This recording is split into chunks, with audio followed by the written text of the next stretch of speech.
And welcome again to the Joint Health Overview Scrutiny panel. We've just had an adjournment of a few minutes, and we're just going to have a slight change to the running order this evening.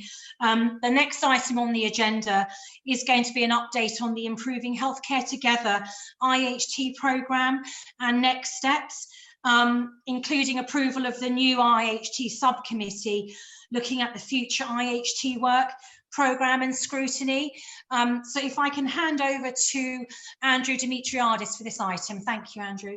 Yeah, thank you, Chair. So there's a number of slides. I think there's 4 slides that I was just going to run the committee through by way of an update. Stella, I don't know whether you can upload those now, and then I'll, it's right at the end of the presentation, Stella. Okay, if you just give me a sec. So it's the last 4 slides, whenever you're ready.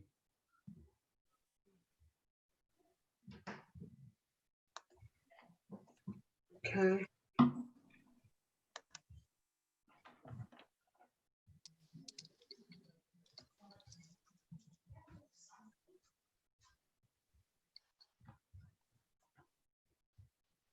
There we go. If you just want to move on to the next slide, Stella, that would be great. Okay, I'll let you just put that on slideshow, if you, just so we can see it full screen.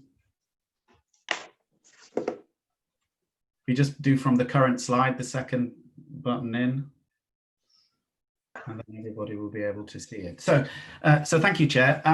So by way of update around improving healthcare together, I think most of the committee will know that on the 3rd of July, the Committees in Common for NHS South West London CCG and NHS Surrey Heartland CCG met to take an important decision about a number of things that we've been working on regarding service change proposals over the last 2.5 years. And after reviewing all of the evidence that was presented at the committee, it was I think a detailed and involved discussion where we considered the decision-making business case and the feedback that we had following extensive public consultation which ran at the beginning of the year. The committee did approve the £500 million investment into both Epsom and St Helier hospitals, but also that Sutton would be the location for the brand new specialist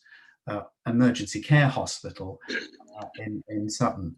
And as colleagues will know, a brand new emergency care hospital in Sutton will, when it's built, be able to treat the sickest patients that present across the geographies, but they would also be able to benefit from improvements in refurbishing the 2 existing hospitals at St Helier and Epsom. And we know and hope that once those facilities have been built, that they will receive a much better quality of care and get the services and facilities that patients and indeed our NHS staff deserve. Just a reminder that around 80% of current services will stay put at Epsom and St Helier on the 2 district hospital sites, but there are 6 major acute services, which include A&E, critical care and emergency surgery, that will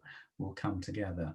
There were some important recommendations for implementation that are set out in the decision-making business case. Some for commissioners, but the majority of them fall now to Epsom and St Helier Trust to ensure that those recommendations are put into action as part of their implementation planning. And as part of that, the CCGs agreed to establish an oversight mechanism through a strategic oversight group that will begin to meet in September, that will monitor the delivery of those recommendations. And indeed, importantly, before any outline business case or subsequent to that, the full business case can be approved, we will need to be assured that all those recommendations have been met. So that will be the assurance mechanism that CCGs will put in place. If we could just move to the next slide.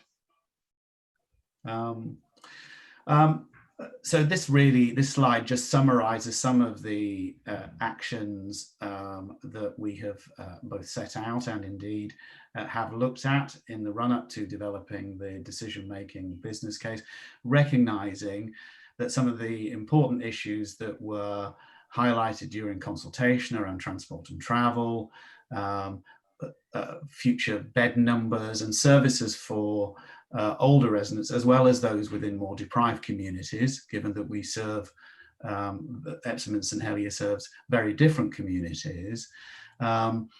We are committed to extending the H1, for example, hospital shuttle bus into Merton and further south into Surrey.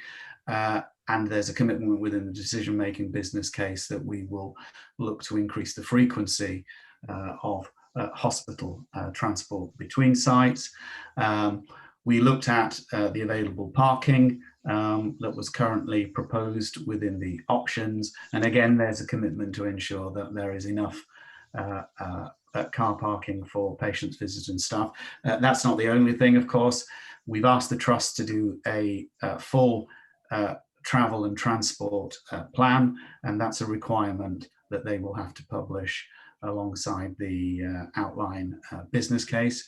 We looked at bed capacity, so we've extended the population, or rather we did extend the population modelling to 2029-30, and as a consequence there's a further increase of 14 beds that's in the plan. And there were some suggestions that came from Merton Borough Council and Sutton Borough Council, asking us to explore further opportunities for primary and community care services on the district sites, and they included child and adolescent mental health services, but there are other services as well that were mentioned, and we've committed to explore whether the district hospital sites are the best places to put potentially those enhanced services, and to do that in partnership with the councils going forward. So just on to the next slide, please. So the Trust has a lot of work to do. It is aiming to develop its outline business case for submission to regulators by Christmas. Colleagues, I think are worth just worth reminding you that the proposals are part of the first 6 national health infrastructure plans that the government has set out, and therefore they are keen that the Trust makes good progress and quick progress to establish the specialist emergency care hospital and to make the improvements that I've outlined. But there are a whole range of work streams that the Trust has begun to address, which they'll be reporting on through the strategic oversight group, ranging from further work on workforce, travel and access, digital enhancements, as well as continuing to learn the lessons nationally and regionally as well as locally from the impact of the pandemic, which is an ongoing issue and challenges, as you'll hear about tonight, but there are others as well. So finally then, just onto the last slide, in concluding my update, we will, as CCGs, have robust oversight of the implementation of those recommendations. We're meeting in September to begin to look at the work that the Trust has got underway, and we'll report on each of those work streams. And then in due course, of course, we're more than happy to ensure that the JOSC hears about the progress as we do along that journey. And that's absolutely consistent with everything that we've done before in the earlier phases of work. So that's all I wanted to say tonight, Chair. Hopefully that's a useful update. I know you've got a lot to get through on your agenda. Thank you very much, Andrew.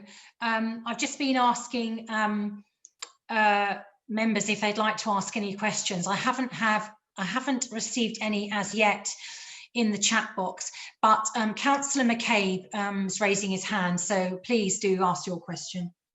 Well, Chair, I'd just like to say that we've just been offered an update, and I am surprised that in that update, the people representing the NHS have failed to inform members of this committee that Merton Council has asked the Secretary of State to call in the decision. We have done so and extended the courtesy to them of providing them with a copy of the detailed letter that I have sent off on behalf of the Overview and Scrutiny panel of Merton Council. And the reason for doing that, and I do not want to delay the committee, but I really do think it's a very serious omission for the people presenting these proposals and this development to not inform members of this committee what is going on. The reason that we've done that is that we feel that the decision will mean moving vital services away from the deprived areas in both Merton and Sutton that are closest to St Helier Hospital, and moving these services closer to more affluent areas. The NHS has a responsibility to look at health inequalities. We don't think it has properly discharged that. We believe that there will be an impact on St George's Hospital and Croydon University's Hospital, because we believe that some of our residents will go there rather than, and of course one of the big issues that we've had is that this hospital has been described as Sutton Hospital. It is actually in Belmont, which is to the south of Sutton and therefore further away from the deprived communities in Merton that I represent. We don't think that the impact of COVID-19 has been properly taken into account. And when the local Josh raised this question with NHS officials, they said that they were proposing to have a look at it, but initially that they weren't proposing to share this information with elected representatives, and we had to make quite a fuss to ensure that we got that. We think that closing acute services at St Helier Hospital, including the A&E department, the consultant-led maternity services, will be detrimental to the residents of Merton, and those are some of the reasons why we've made this referral. And I'm happy to share my correspondence with the Secretary of State, with any member of this committee that would like to review that. And there are a number of others who have joined us in making representations to the Secretary of State, and they are all included in this correspondence. Thank you, Councillor McKay. May I just briefly say before perhaps I can hand back to Andrew Dimitriadis if he would like to respond. But I do think perhaps if you're agreeable that and you were happy to share that correspondence, and perhaps Merton officers would be able to take that up with all the respective officers across Southwest London, so we are able to have sight of that, if that's agreeable with you. Yeah. Of course. Yeah, thank you very much, Councillor. Andrew Dimitriadis, would you like to respond to any of those points? So I'm not going to respond to the specifics of Peter's and Merton Borough Council's objections. There's a process that we will follow. Of course, they're absolutely entitled to exercise their statutory right to refer the proposals to the Secretary of State. We believe we've followed a clear and robust process, and that we've shared all of the information as we've developed the evidence with the proposals that was summarised in the decision-making business case. We feel it's absolutely right that we take this opportunity now to make the investment to improve services to patients, to staff and to the wider NHS. We believe we've set out, I think, a very clear rationale in all the areas, in fact, that Merton have made representation in terms of their objections, and we'll follow due process. I'm pleased that Peter's offered to share the information with the rest of the committee. It's not for me to do that, or indeed to notify the committee. I think that's a matter for Merton to share with its colleagues as they see fit. We'll follow the process. We want to get the process over as quickly as possible. Of course, it is at the Secretary of State's discretion as to whether or not he decides to ask the independent reconfiguration panel to look at the proposals. If they do, of course, we will respond in as timely a way as we can. And we'd like to conclude that work as swiftly as possible so that we can get on and make the investment that we think we need. Thank you, Andrew, for that. I think next on line of questions, just looking at the running order, Councillor Leslie Heap, please, over to you. Thank you, Chair.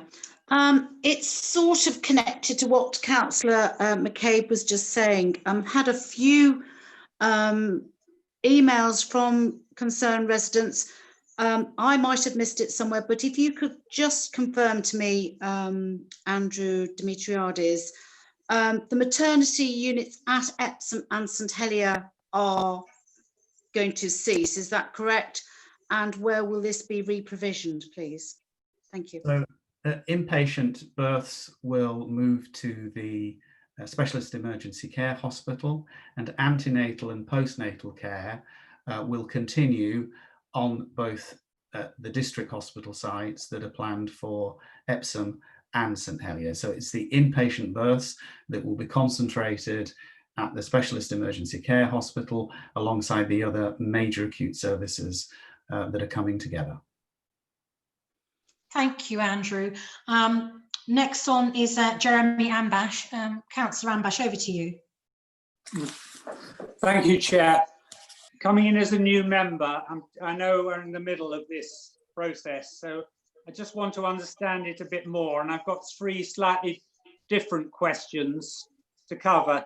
First, I understand from my predecessor that there were various options being looked at. I don't know if that was in the consultation phase, in the previous phase, but what I would like to understand is how they were evaluated, and has that evaluation changed since our experience of COVID, and particularly how COVID is affecting BAME, Black and ethnic minorities, and the inequalities of health. So that's the first question. Chair, shall I do all three at once, or shall I stop there? I think if you do all three, and then I'll make a note of them as well.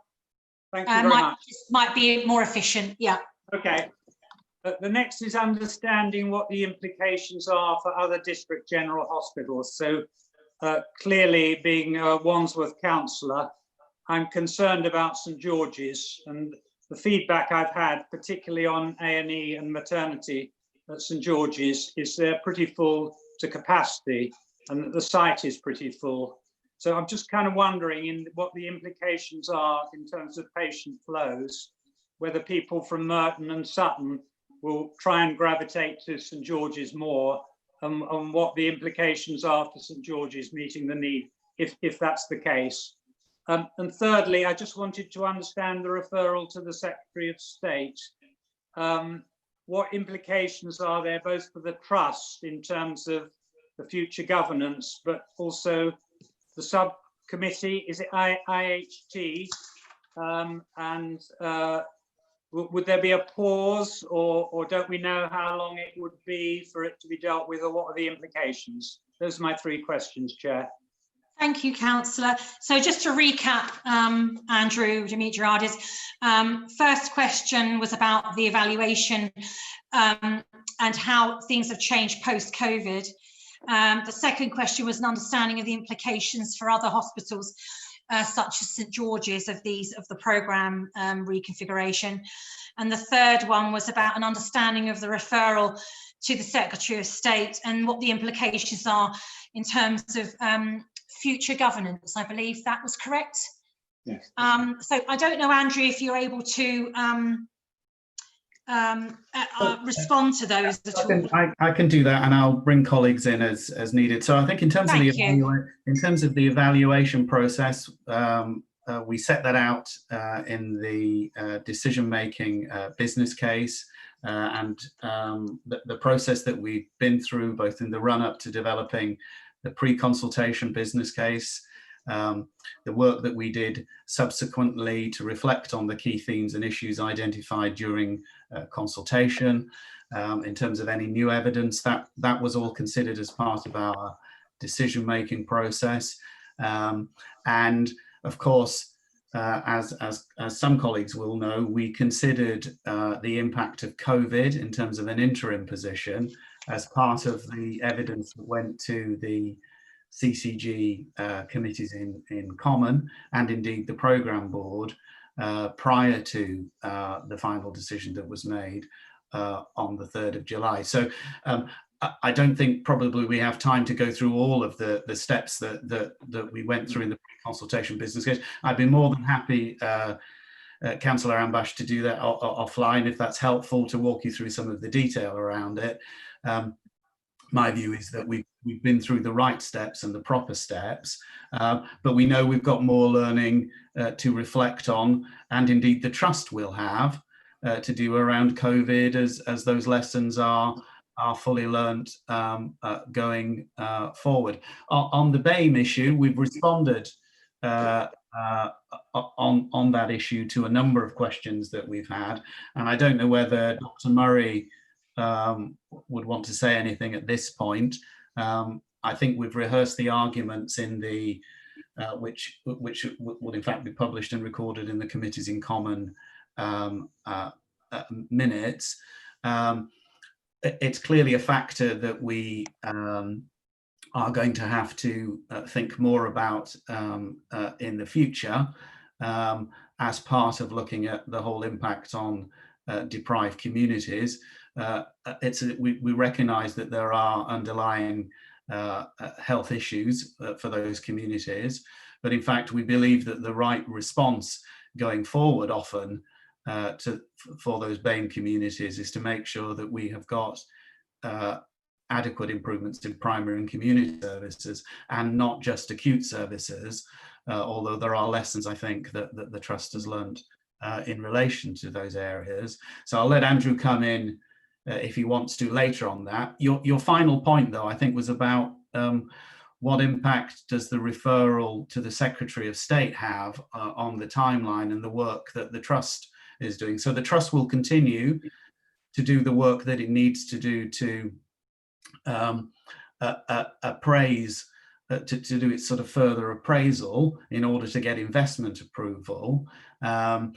So nothing stops at the moment whilst that referral is considered by the Secretary of State. In the event that there was a rejection of the proposals, or that there was further work to do, that would have an impact on the timing. But at the moment, it's business as usual. But we will obviously look at any recommendations that the Secretary of State or the Independent Reconfiguration Panel puts forward. Yeah. Thank you, Andrew. Just back just very quick, and then I'll move on to the next question. But Councillor Ambash, yes. My second question wasn't answered. I know it's quite complicated. Oh, sorry, yes, on the provider work. Yeah, I was saying, what are the implications for St George's, which is pretty full to capacity? Yes, so we did a very, very detailed piece of work with all providers, looking at the impact of patient flow under each of the options. And we know that there will be a potential flow of patients to both Croydon and St George's as a consequence of putting services together in Sutton. We work very closely with St George's and with Croydon. There are a number of things that need to happen in order to enable those providers to provide the improved capacity that they would need to treat those patients. And we've built in a number of assumptions into the business case, the pre-consultation business case, including the capital assumptions to provide that capacity. The Trust will have to continue to work, that's Epsom and St Helier, will continue to have to work with all those providers to continually assess those assumptions as part of the outline business case. So we acknowledge there's going to be changes in flows. We know that there's going to have to be additional capacity, and we've built the money into the pre-consultation business case, and it's contained in the 500 million to help support those changes. But it may not look the same as what it is in the pre-consultation business case, because those assumptions will be refined. Thank you very much. I'd love to have the briefing to catch me up. We'll do that, Councillor. Yeah, we'll do that. Thank you, Andrew. You're welcome. Thank you, Andrew. I think the next question is Councillor Bill Chapman. Bill, over to you. Yeah, thanks, Chairman. Actually, my question's been answered actually by Andrew, so I'm fine, thank you.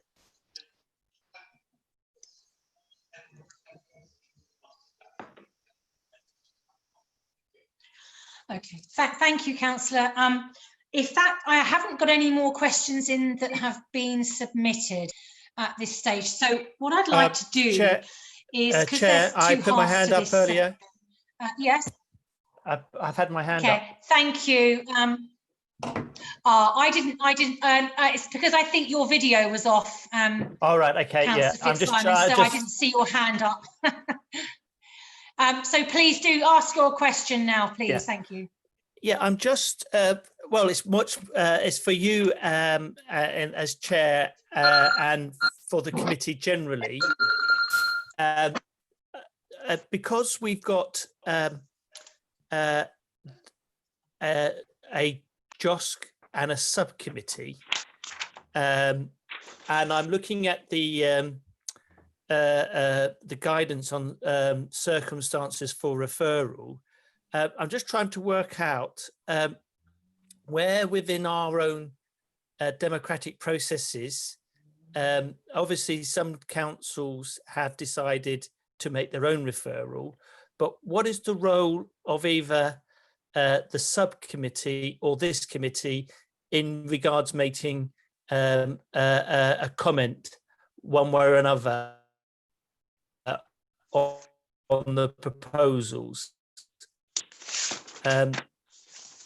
Because I'm trying, because in the past it couldn't do it because everyone had decided to do it individually, or in some cases there was sort of a local council could do it, but the JOSC could also make a comment or make a referral. So I'm just a little bit, I don't understand, so I have to be clear.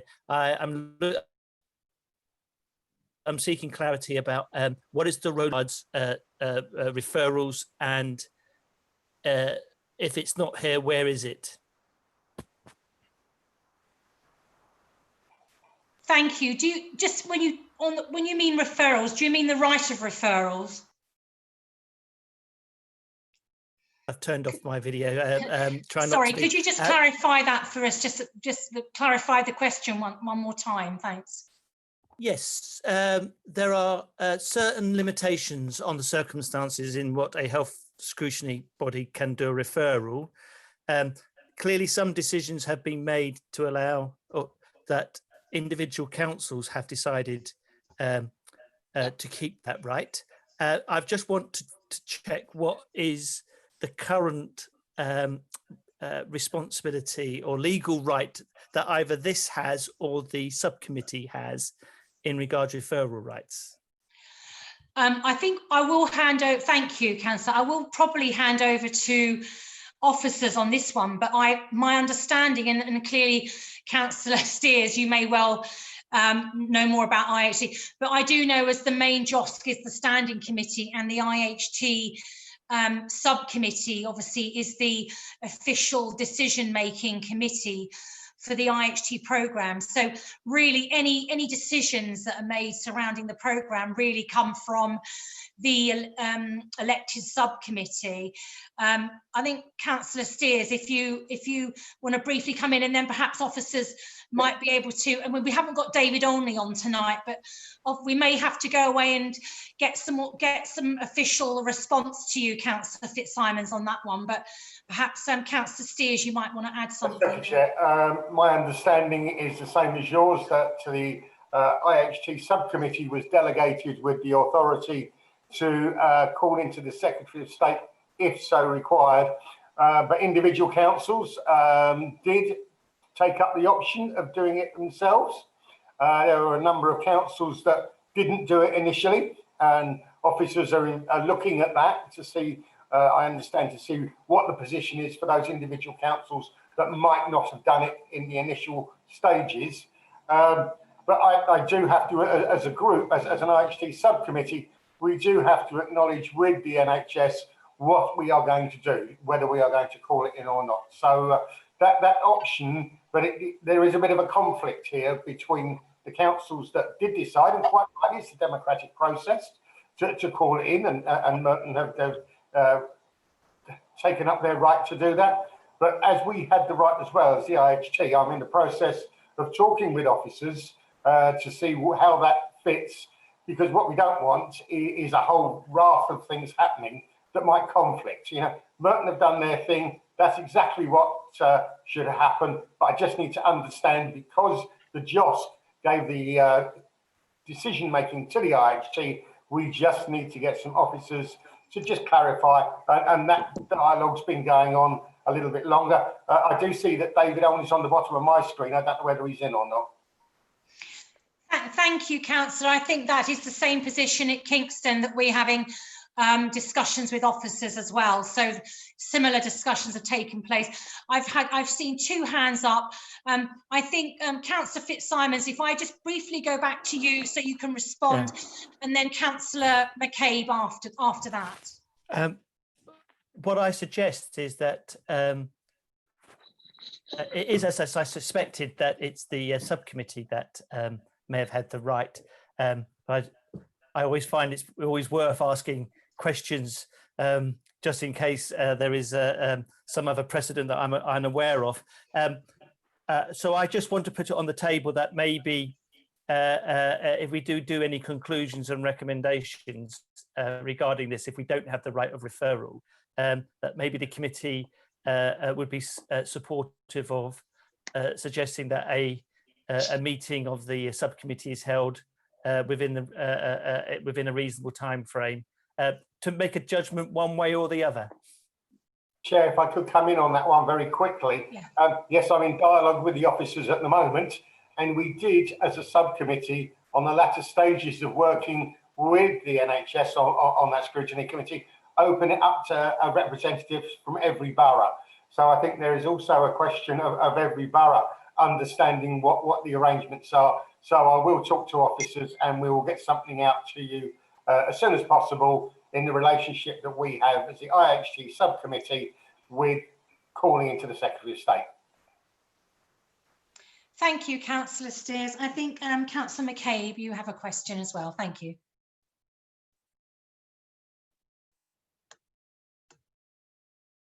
You're mute. If you could unmute yourself, that would be great. My apologies to you all. It's less of a question than a statement, and it's a very simple one.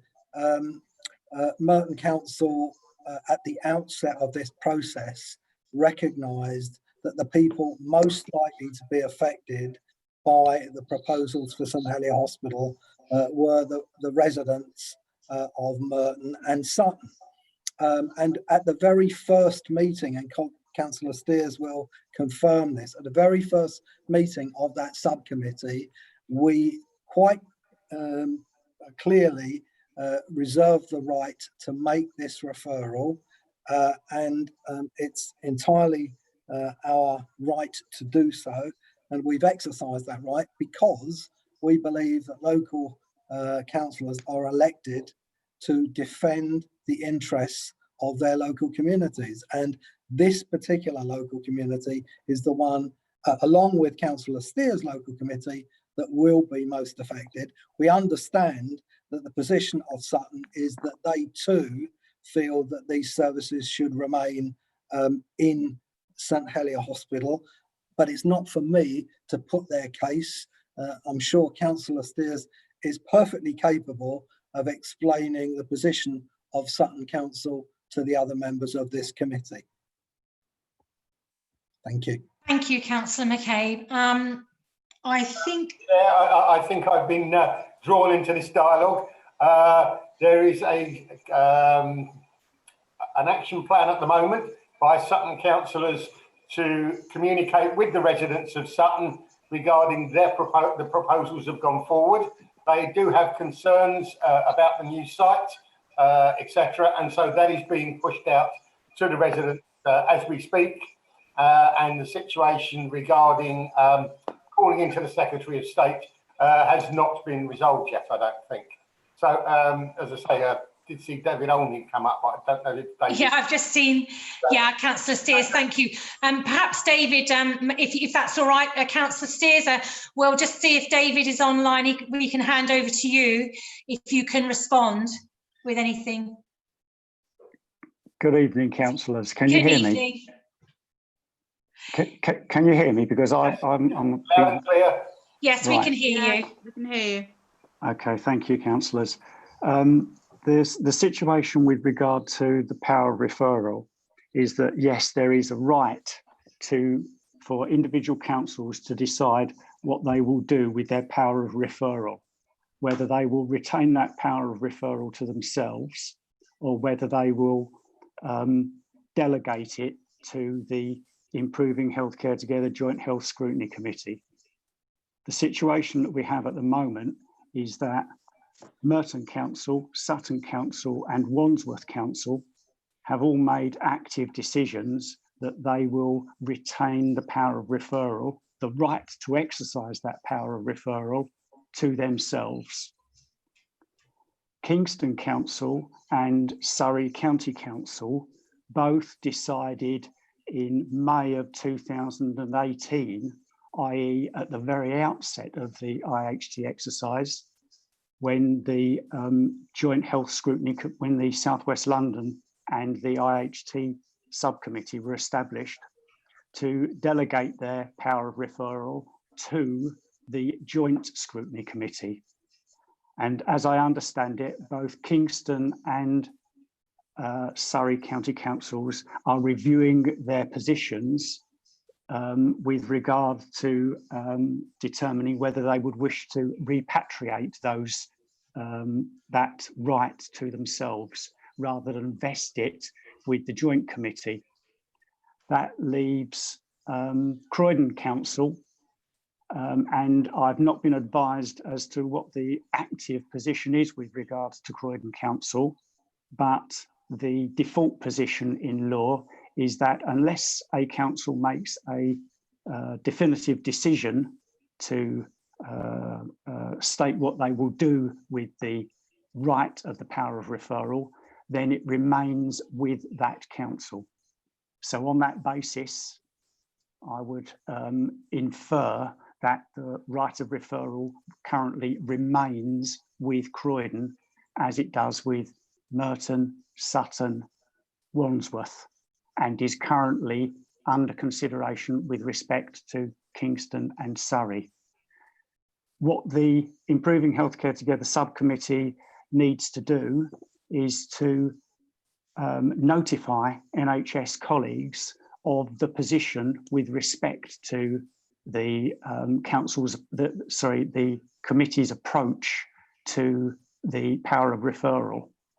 Because we are in a situation where we do not know the definitive position with regards to 3 of the councils, we are preparing a table of information in order to share with NHS colleagues in order that they can understand that we have currently a difference of opinion with decisions made in 3 councils and decisions pending in 3 others.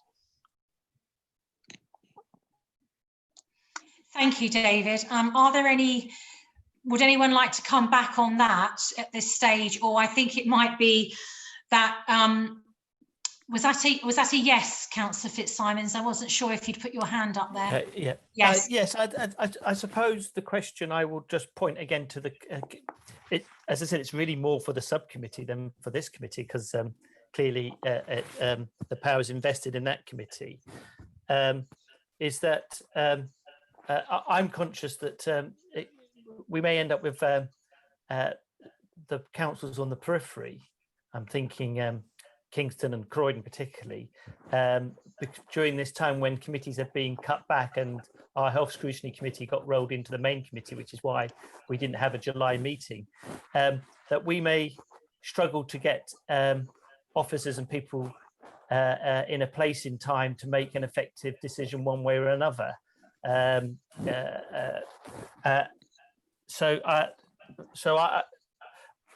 there is a benefit, I think, that at least having the joint one make a decision does allow that, it does reduce the number of separate meetings if people are of a like mind. But if people do want to push for each borough to make a decision, then Croydon clearly will go with the majority and set up a structure that's recommended to us by the committee that will come by David and the team. But I'm trying to avoid having separate meetings if I can, to be honest, just because of resource issues. Chair, could I suggest we might take this offline and with the help of officers do a briefing paper to councillors. It's fairly complex. We need to get it right for our sake, for the residents and for the health service. So let's take this offline, please, and we'll, as an urgency, we'll get something out, a briefing paper to councillors. Absolutely, I'm happy to, happy to work with you on that, Councillor Steer. So that's absolutely fine. I think then at that stage, I don't have any more questions coming in on the improving healthcare together item. What I'd like to do though, I have one hand up from Councillor Ambash. Can I just say, Councillor, before we finish with the questioning, I am going to move on to the second half of the item, which is about the approval of the new Iht Committee. But if you've got a remaining question about the Iht item, please do go ahead. I don't know if this is for Councillor Steers or for officers, but when I read the minutes of the last meeting that we'd resolved that all members of this committee are invited to join the Iht subcommittee, but the membership would be reviewed by the subcommittee before the statutory consultation. I'm just really seeking clarification. Are all members of this committee invited to the subcommittee, or has that been changed by the review of the subcommittee? We reviewed it, and I think what we did say was that to make it slightly leaner and meaner than the original 3 that were sitting on it, and that was 1 representative from each of those 3, 2 London boroughs and Surrey, we would extend an invitation to 1 councillor from the other London boroughs. So it wasn't everybody to have 2 representatives, but obviously substitutes were allowed and various things like that. So to make it a committee of, could be 7, we opened up to 1 representative that sat on this committee, or indeed somebody else from the council, if more appropriate, one of the other councillors.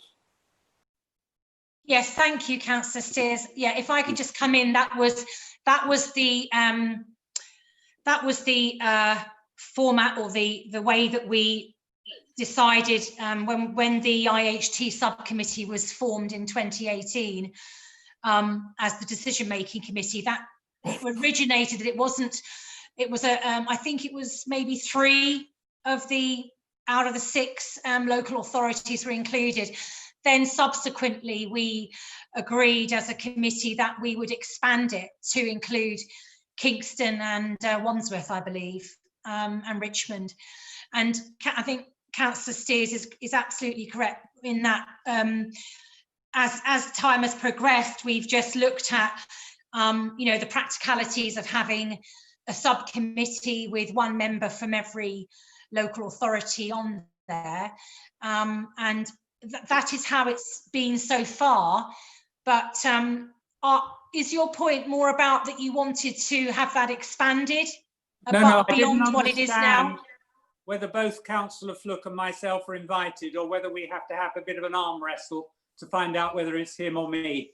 Is that something that we could have a discussion with offline? Because I think it probably needs the input from officers and a discussion with those of us on the committee as well, to see what where we're going with this one, if that's all right.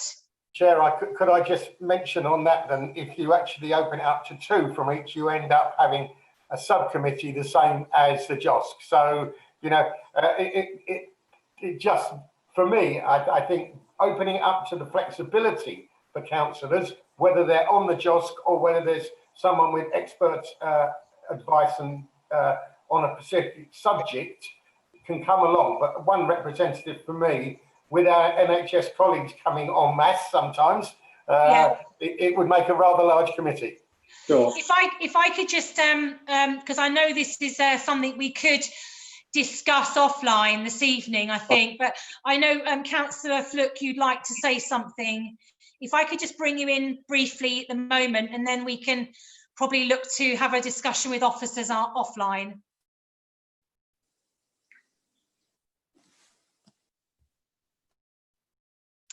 I think if you can unmute yourself, that would be, yeah, thank you. The decision has already been made by Wandsworth Council 2 weeks ago that I've already won the arm wrestling contest. Right. I think definitely we may need a discussion offline.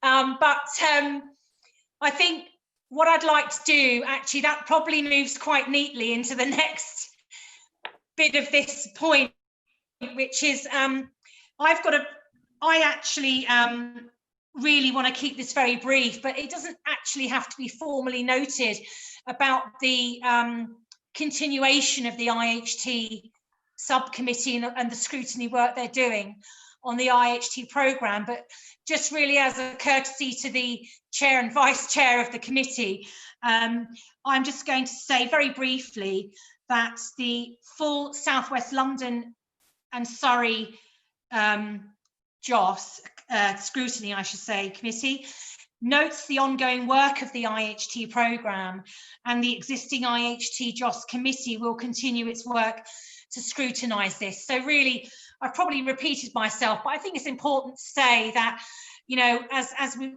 Councillor Steers, you were saying earlier, there's a decision-making committee for the duration of the programme. So if you want to say a few brief words, because I think, as I say, it doesn't have to be formally noted, but I think for anyone listening in this evening, I think it's an important point to clarify. Did you want me to clarify, Councillor? Yes, please, I do. Thank you very much.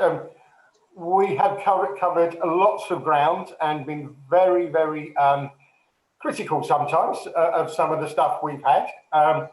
Maintaining a sub-regional view on things whilst trying to drive into specific areas like Peter has said. I think I might almost say that our work is only probably a third finished. When I looked at the presentation we've just had from Andrew, a huge amount of work is there that we have to do with both the Trust and with the CCG still. We need to hold everybody to account on behalf of our residents. And I'm sure in a lot of ways, this is now where we do need to expand it to one representative from each borough. I think it is important. We'll now start seeing the effect, if it is approved and goes through, how this is going to affect the whole of South West London and North Surrey as well. So I do think we've got the Constitution right, the numbers going correctly, and we need to drive this forward. I mean, I would just caution and say, when we think things are going to happen, we've just heard that the Mayor of London has withdrawn Tramlink. Well, on the longer term, that was a critical transport mechanism for getting up to the site. We really need to understand what that means for our residents. We highlighted it in our scrutiny report of this scheme, and we've got even more work to do now, as there will not be a decent tram service up there. So we've really got to work with all the boroughs, Transport for London, to actually deliver if it goes ahead on that site. Thank you, Councillor Steers. I think taking the point from that, I don't know if it's a point of order or procedure.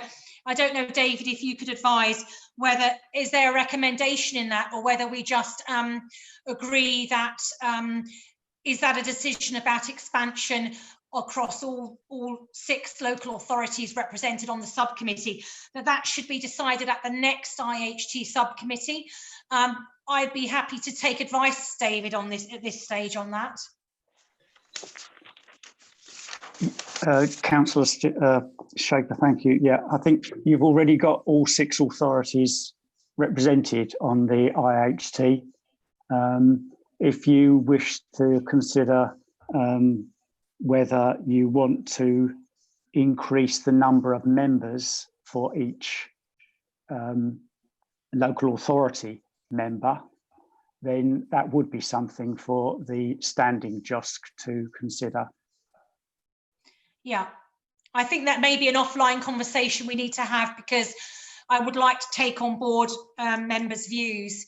And I think, Councillor Steers, I think you alluded to that idea of keeping a practical level in here, amount of people on the committee.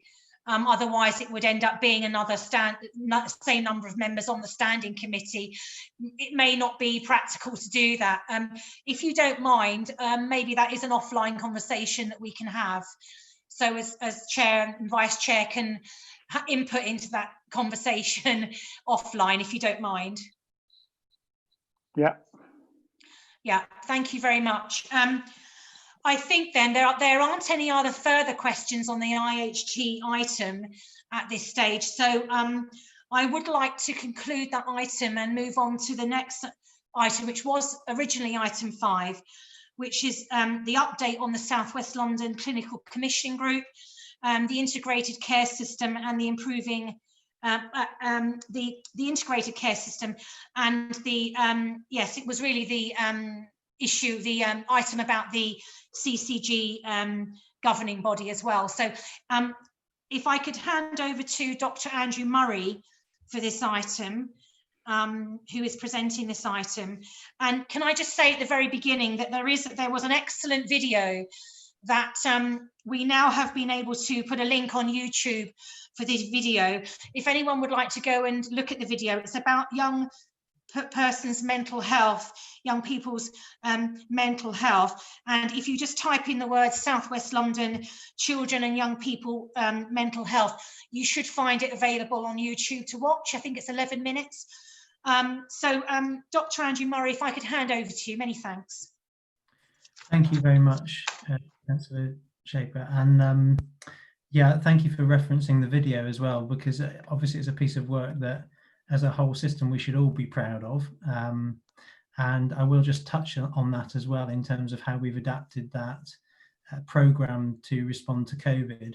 And I guess I'd be guided by you about how much time I spend and we collectively spend on each section, because it probably would be good if we got through to the section where we talked about the response to COVID, because I'm sure that would be of interest to members of the committee as well. Yeah.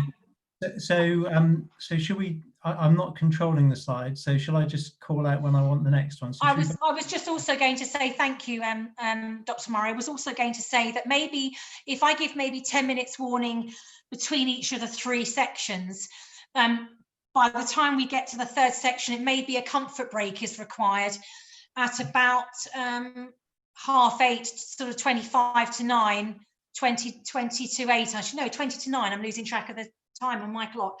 But if everyone is agreeable to have a comfort break in about 20 minutes or so, if everyone is happy with that, then the officers will just have a slight intermission, shall we say, in about 20-25 minutes. So we'll see how it goes, Dr. Murray, and see how far you get in the presentation. Thank you. Certainly. So should we go on to the first slide, just setting out what we're planning on covering? Sorry, I'm just going to adjust my screen so I can see the whole thing. There we go. So we're going to give you an overview of the new South West London CCG and explain our governance structure at both South West London and borough level. We're going to explain to you what the integrated care system in South West London is, as we became an integrated care system on 1st of April. And we're going to give you a few examples of what that means for us. And as part of that, we hope to go through a little bit of an explanation of how we've responded to COVID as well. And the final part of that, we'll be talking about equality, diversity and inclusion, which has obviously particularly come to the fore as we consider how COVID has impacted our communities as well. We've obviously dealt with the Improving Healthcare Together programme and next steps already. So let's go straight on to the first slide and keep going. So I'm sure you're all aware, but on 1st of April, the South West London CCG was formed, and that was formed from a merger of the 6 previous borough CCGs. I'm talking to you really in my capacity as the chair of the new South West London CCG, having previously been the chair of Merton CCG. So it wasn't a huge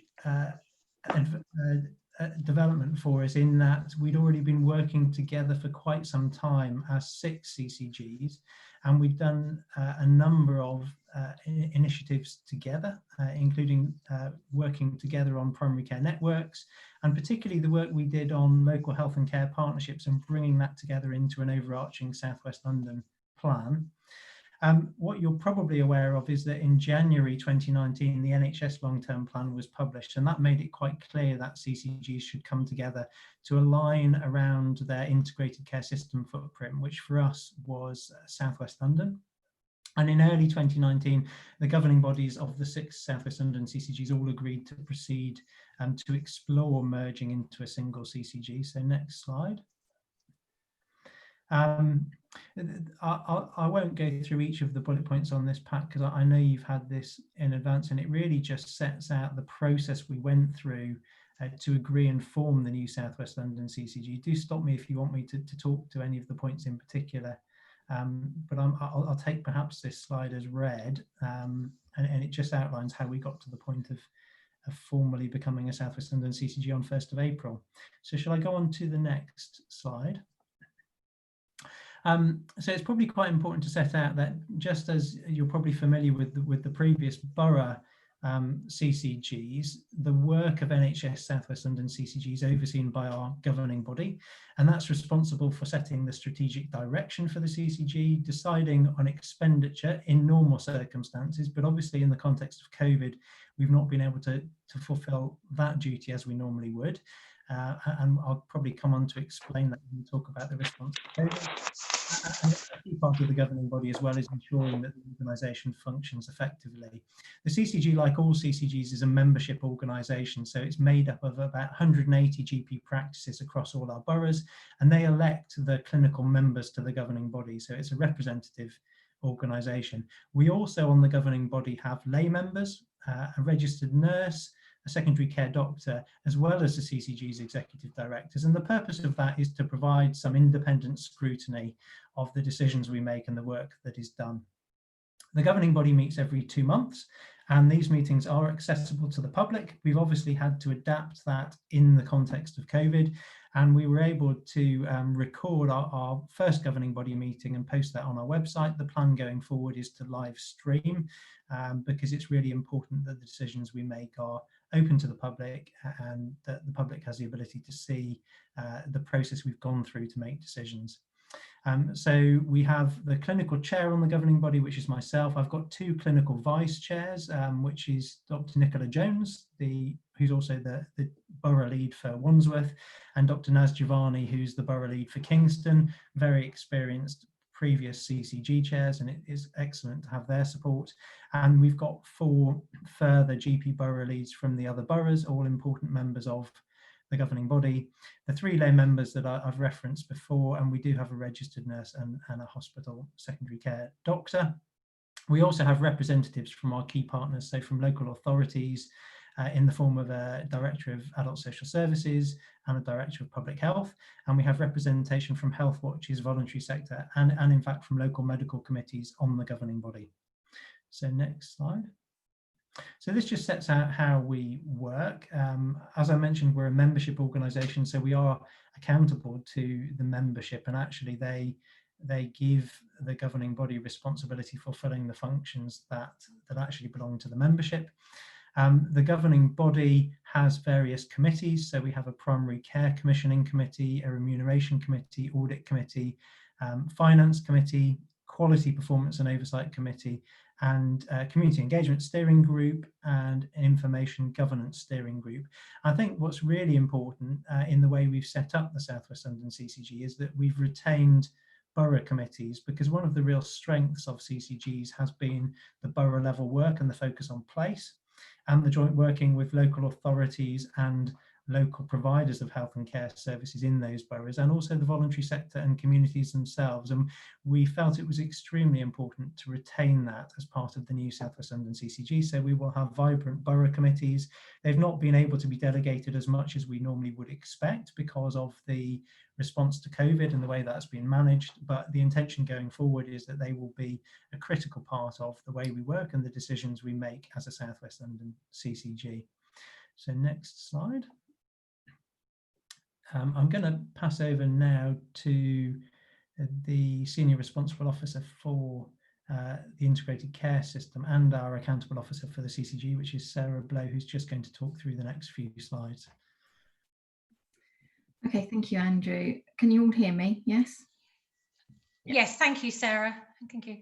Right, so I was going to talk to you about the Integrated Care System. So in South West London, we call our integrated care system the South West London Health and Care Partnership, and we have been working together previously as an STP, a Sustainability and Transformation Partnership, and now as an integrated care system. So we are together in a partnership, and the partnership is made up of a number of people. It includes the clinical commissioning group. It includes all of the local authorities in South West London. It includes all of our NHS providers and also other providers that are non-NHS providers in South West London. We have 2 mental health providers. We have GP federations within each of our 6 boroughs, London Ambulance Service, the 6 health watches, and we have some key borough and voluntary sector organisations as well. So that's what makes up our very large partnership. So if we can go to the next slide. So we became an integrated care system on the 1st of April 2020 at the same time as the CCG merged. And that was an application we made to nationally to NHS England and NHS Improvement.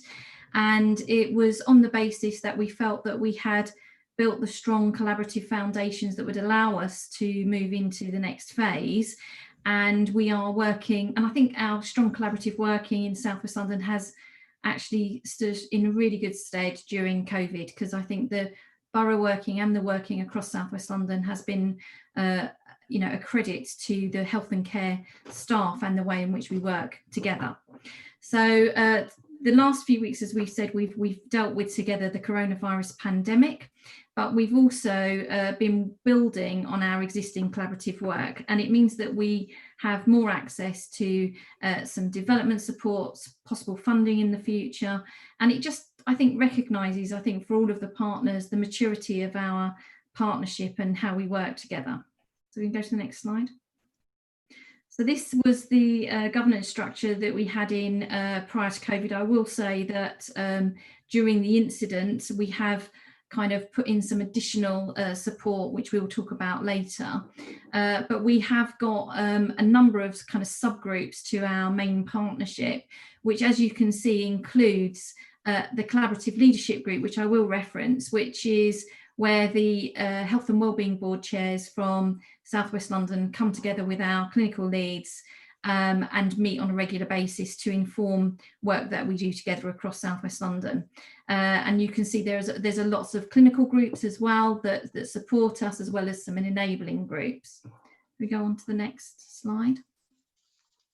So this slide just gives you more detail on each of those groups, and it tells you who's on them and what those groups do as part of the partnership, which we go on. So that was the end. So I didn't know if you wanted to pause there, but that kind of just gives, we're trying to keep it as brief as possible. It gives a view of the CCG and the partnership. Thank you, Sarah. I'm just looking for any questions in the chat box. I actually do have a couple of my own. I just wanted to just ask really on Dr. Murray's section about the becoming NHS South West London CCG. I just wanted to ask, what does it mean in practice to be clinically led? Is that about looking at better outcomes, clinical outcomes for patients, or is it about efficient processes? So that was a question I had on that slide. And the other one on this section would be, what is development support? What does it look like, and what's its benefit? What's the outcome of having development support. I wondered if I could just throw those two questions in. Thank you. I don't know whether it's Dr. Murray or Sarah, you might like to answer those. Thank you. Why don't I respond to the first one about clinical leadership? Because I think that's a really important benefit that clinical commissioning groups have brought to the way we run the health system. I think there's a number of benefits, but probably one of the key ones I think is that having frontline clinicians working alongside NHS managers and executives just brings a broader perspective to some of those decisions and conversations. And I think what clinicians bring is kind of first-hand daily experience of patient experience and patient journeys, and it grounds some of the decisions we make and some of the conversations we have in real patient stories and people's experience, and I think that's really healthy. I think managers make better decisions with clinicians alongside them, and I think clinicians make better decisions and actually are guided in decision-making processes and doing things effectively by having managers working with them. So I think it's a really effective way of running an organisation. Also, for some of the ways we want to improve services, actually changing clinician behaviour is a really key part of that. And having clinicians involved in leading the organisation helps us to lead through those changes in an effective way, because we understand the pressures that our clinicians are under and what we're asking them to do, and that affects the way we plan changes to services, and I think makes them better. So just on some of the development support that we have access to. So number one, we're now part of a national network of integrated care systems, and there's a lot of learning from other integrated care systems about it. What it shows is that we've made progress with our partnership to such a state that we can start to work in a very different way with yourselves as local authorities, but also across the NHS and with our voluntary sector and other organisations. So we have the benefit of working with other people outside of South West London who may be experiencing the same things as us, and we have access through the ICS network to those people. We have accessed some national support. So when we talk about the children, young people, mental health, that we did get some external support from that, which was funded nationally and was supported by Yale. And we've also got some work going on in diabetes, where we're getting again some national, international support to do that work. And we're also getting some additional support now through the King's Fund for some work on our Black and minority ethnic staff and how we support them and how we can provide leadership across the NHS and partners in order to do that. It's not that would not necessarily all be available to you if you weren't an ICS, but I think it becomes easier to access once you become an ICS. Also, it's easier because you are seen as forefront in what we are doing nationally. It becomes easier to access additional funding when it comes through to test new theories or new ways of working. So the children, young people, mental health, we've been very successful. I'm going to let Andrew talk about that but that's one of the examples. Otherwise, I'm going to go say far too much and steal all of Andrew's thunder. So we can't hear you. Apologies. Are there any questions from members at this point? Yes, Councillor Ambash. Yeah. Thank you for the presentations. I've got a question for Dr. Murray, really, about the fourth slide. Well, it'd be very helpful if officers could number the pages so we could refer to them. But the fourth slide had the main governing body and the 6 borough committees. And I think Dr. Murray said we would like to delegate more, but we haven't been able to during COVID. And I'm just kind of wondering, typically, are we working for an organisation that delegates a lot to the 6 borough committees, or all the main decisions go through the main board? Could you just give us examples of what you're working towards? What typically should the borough committees be deciding, and the strategies at the main board? It would just be helpful to understand the organisation. Yeah, the principle is that as much as possible is delegated down to the borough committees. So the default is that decisions are made at decisions are made at borough committee, even if they have to be formally agreed at the South West London CCG governing body. And certainly the plan was to delegate budgets down to boroughs for a large proportion of services.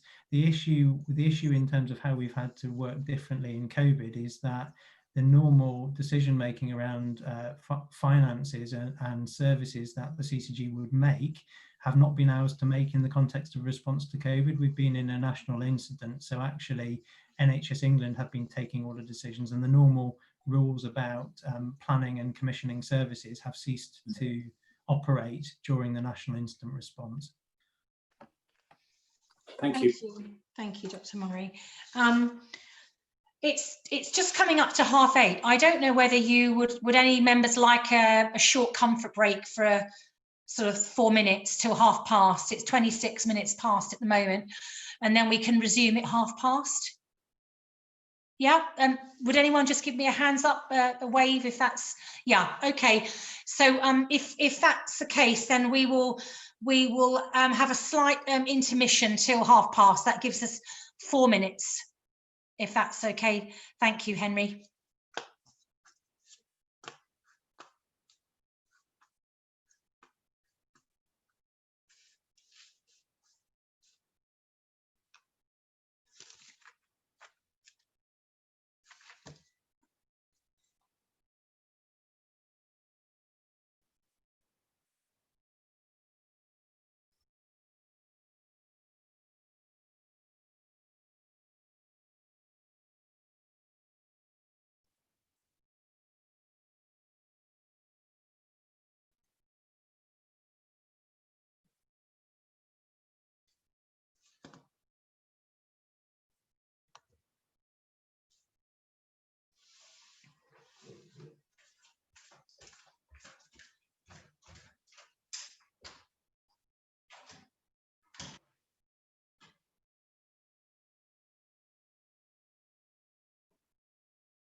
think we may well have resumed transmission.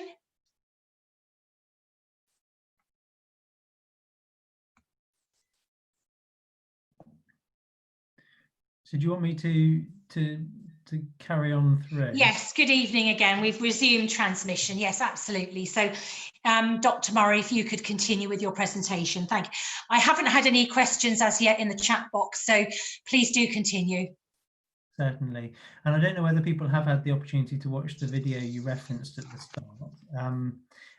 Certainly, if you haven't, I'd encourage you to do so, because it will outline the work we're doing in your boroughs around the work with schools, and I think you'll find it very exciting. And it obviously it's a little bit longer than I'm probably going to be able to give to it this evening.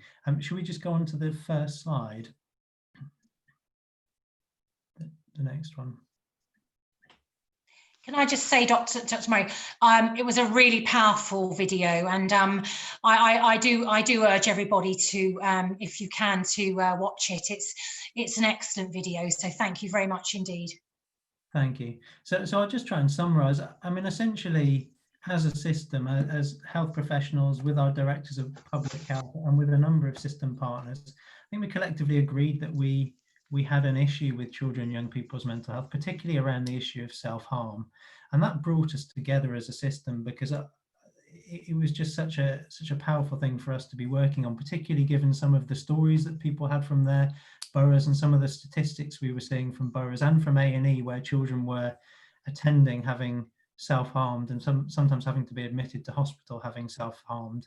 And as part of the work we did, we heard stories from young people themselves who'd been through our mental health services, and sometimes the stories they told about what they had to do to get taken seriously in terms of escalating levels of self-harm was really quite concerning and incredibly moving. And I think it drove us collectively together to really want to take some meaningful action. And I guess the purpose of talking about this in this context is to talk about what it means to work together as an integrated care system. And for us, this really expanded the concept of who's in our system, because I think it's a given that you have health providers and health professionals in. Yeah, obviously, we expand that to think about the role of local authorities and the voluntary sector. But this brought a new group into our health and care system family, which was teachers themselves and the context of schools. And it's just been a really exciting development to work with a new sector and to go on that journey with them. I think the key reason why this has been successful is that we involved teachers, children and young people from the very start of the programme in agreeing what the problem was, in understanding what we thought the root cause of the high levels of self-harm were, and in designing the strategy itself. So we had a number of workshops, we did some focus groups with young people, and we tested our strategy with children, young people, parents, teachers in an online survey. We got over 1,200 responses in the space of a week. And that really helped shape what we did. And what we landed on was that we needed to roll out a whole school approach to emotional well-being, that intervening early before our young people develop significant mental illness, that ensuring we've got a consistent offer across South West London, and making sure that the interventions we were delivering were effective. That was going to make a big difference to our young people's mental health, and so to their future life chances, which is there's hardly anything one can think of that's more important to be working on together. So the approach we've taken is a whole school approach, which involves the school taking responsibility and setting a strategy around mental well-being for the young people who attend their school, and having the right leadership in the school on that. It has involved us as a health system putting mental health support teams into schools. So we've been able to invest funding from the system itself, but also to get a huge amount of external investment, which I'll come on to, into our system to put senior psychologists, but also much more junior psychologists in training into schools as teams to do a couple of things. One is to help the school with their whole school approach. The second is to actually provide interventions in the school. So that can be a combination of group work, one-to-one therapy, and supporting teachers in how they deal with young people themselves. We've been able to provide teachers with material to use in PHSE classes. We've rolled out a parenting programme, which is a train the trainer model for parents to give them the tools to support their young people. We've worked with young people themselves in design of the programme, and they're a key part in making sure what we do in schools is effective. We've worked with evaluation partners, because this is part of a national pilot now, to make sure that what we're doing is effective. And another key element of it is working with teachers themselves, so providing some mental health support for teachers, but also training in mental health first aid, so they can recognise issues arising in their children and young people and provide the support that they need. So if we go on to the next slide. So we designed all this as a system. And it'd be fair to say that the work with schools has been a journey. I remember a meeting with one of the head teachers I had. They'd come to two of the initial workshops to set up the programme, and I heard that they were a bit sceptical. So I went to meet them in their school, and I sat down with them. And one of the first things they did was bring out a list of all the things they were currently doing in their school, and the cost of that around mental health. And I think the message was, we're already doing a huge amount. We're spending a lot of our own resource on this. And her challenge to me is, so you're asking us to do more. And through that conversation, through listening to her, and through explaining that actually our approach was to use NHS resource to support them with problems they were already facing, and to make sure that we deployed our resource to where it really mattered. She was really won over, and now she is one of our cluster leads for one of our boroughs, leading a whole cluster of schools in delivering this approach. So we've got, we started off with six, with a cluster of schools in each borough, supporting about 4,000 to 5,000 young people in each borough through that cluster of schools, led by a single head teacher. Quite quickly, we had the opportunity to bid for national funding, and we got 1.85 million funding in December 2018 from the National Trailblazer Programme to expand the teams that we'd already planned for Merton, Sutton and Wandsworth. So that allowed us to increase the number of schools in the cluster, but also to beef up the mental health support teams that we'd planned. And then subsequent to that, we were successful in July 2019 with another 4.3 million pounds of funding, which has supported the existing teams we'd set up in Kingston, Croydon and Richmond, and has also allowed us to set up a cluster of colleges, so work with the further education colleges in South West London, to set up a cluster of schools in Croydon focused on serious youth violence, to set up a cluster of schools across Sutton and Merton focused on young people with special educational needs and disabilities, and then a team in Wandsworth focusing on supporting young people from a BAME background who suffered trauma. So next slide. I think what I'll come on to what we've done with that in COVID, but I think what I wanted to pull out was working as a system allowed us to put together the right team to do this, but also then to put incredible bids for national funding. And actually, a real strength of our bids for national funding was that we'd taken a system-wide approach and followed a really effective methodology for designing the programme. And another thing to say is that working together at South West London, we've had access to a real high quality communication and engagement team who've supported this work. So a good example of that is when we decided to procure online counselling and support for all the young people in the schools that we were working with. We actually got pupils in one of the schools to work with us on the procurement. So we got the two best bidders into the school, and the young people themselves questioned and challenged the providers of online support and actually made the choice for us, which was just a really exciting development in how we commission services. And another good example of the role of the communication team is the work they've done in schools, a huge amount of work understanding the language that young people use around mental health and images that mean something to them. So we've been able to design the literature and marketing materials for services like the online support that we've commissioned in a way that really speaks to young people in a language that connects with them. And that's made what we've done even more effective. And we've only been able to do that because we've been working at scale as a South West London system. Here's just this slide. There's a lot in it, but essentially it just outlines what we've been able to do in the context of COVID, because we haven't been able to, a lot of schools have been closed, so the mental health support teams haven't been able to operate as they normally would. but we've continued to mobilise the mental health support teams, and actually they've done a lot of their work online or by telephony using digital technology in one form or another.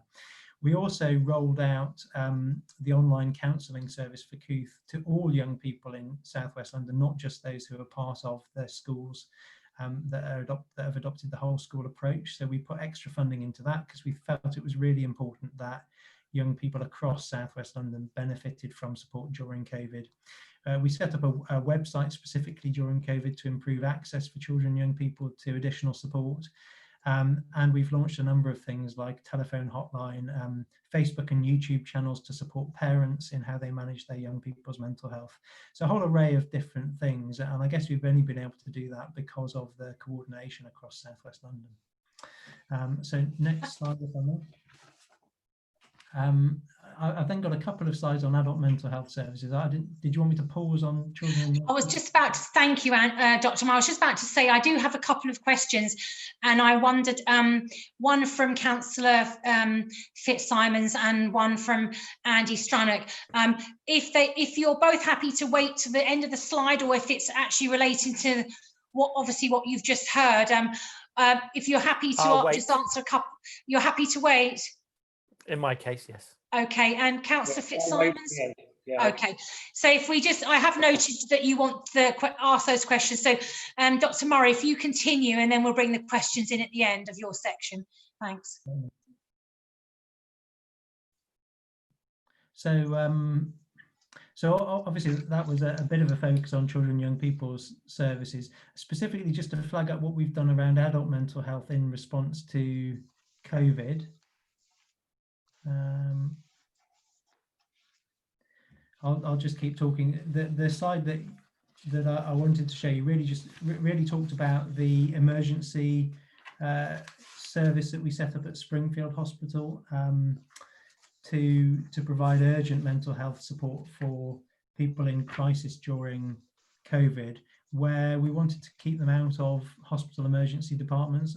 Obviously, people in mental health crisis, we wouldn't want to go into emergency departments anyway, but I think COVID just made that even more urgent. And so we set up the Orchid Mental Health Emergency Service, which is accessed through a number of different routes. So patients can be referred through acute trust emergency departments, direct from the police, from London Ambulance Service, and from NHS 111, and patients are screened beforehand, so we get the right patients in there. But it's been a real enhancement for us to be able to provide safe, urgent care for people with mental health issues in the context of COVID, where we've had to adapt all the different services we provide in order to do a number of things, in order to respond to COVID, but also to keep people who don't have COVID safe from COVID as we provide normal care, be that mental health or physical health.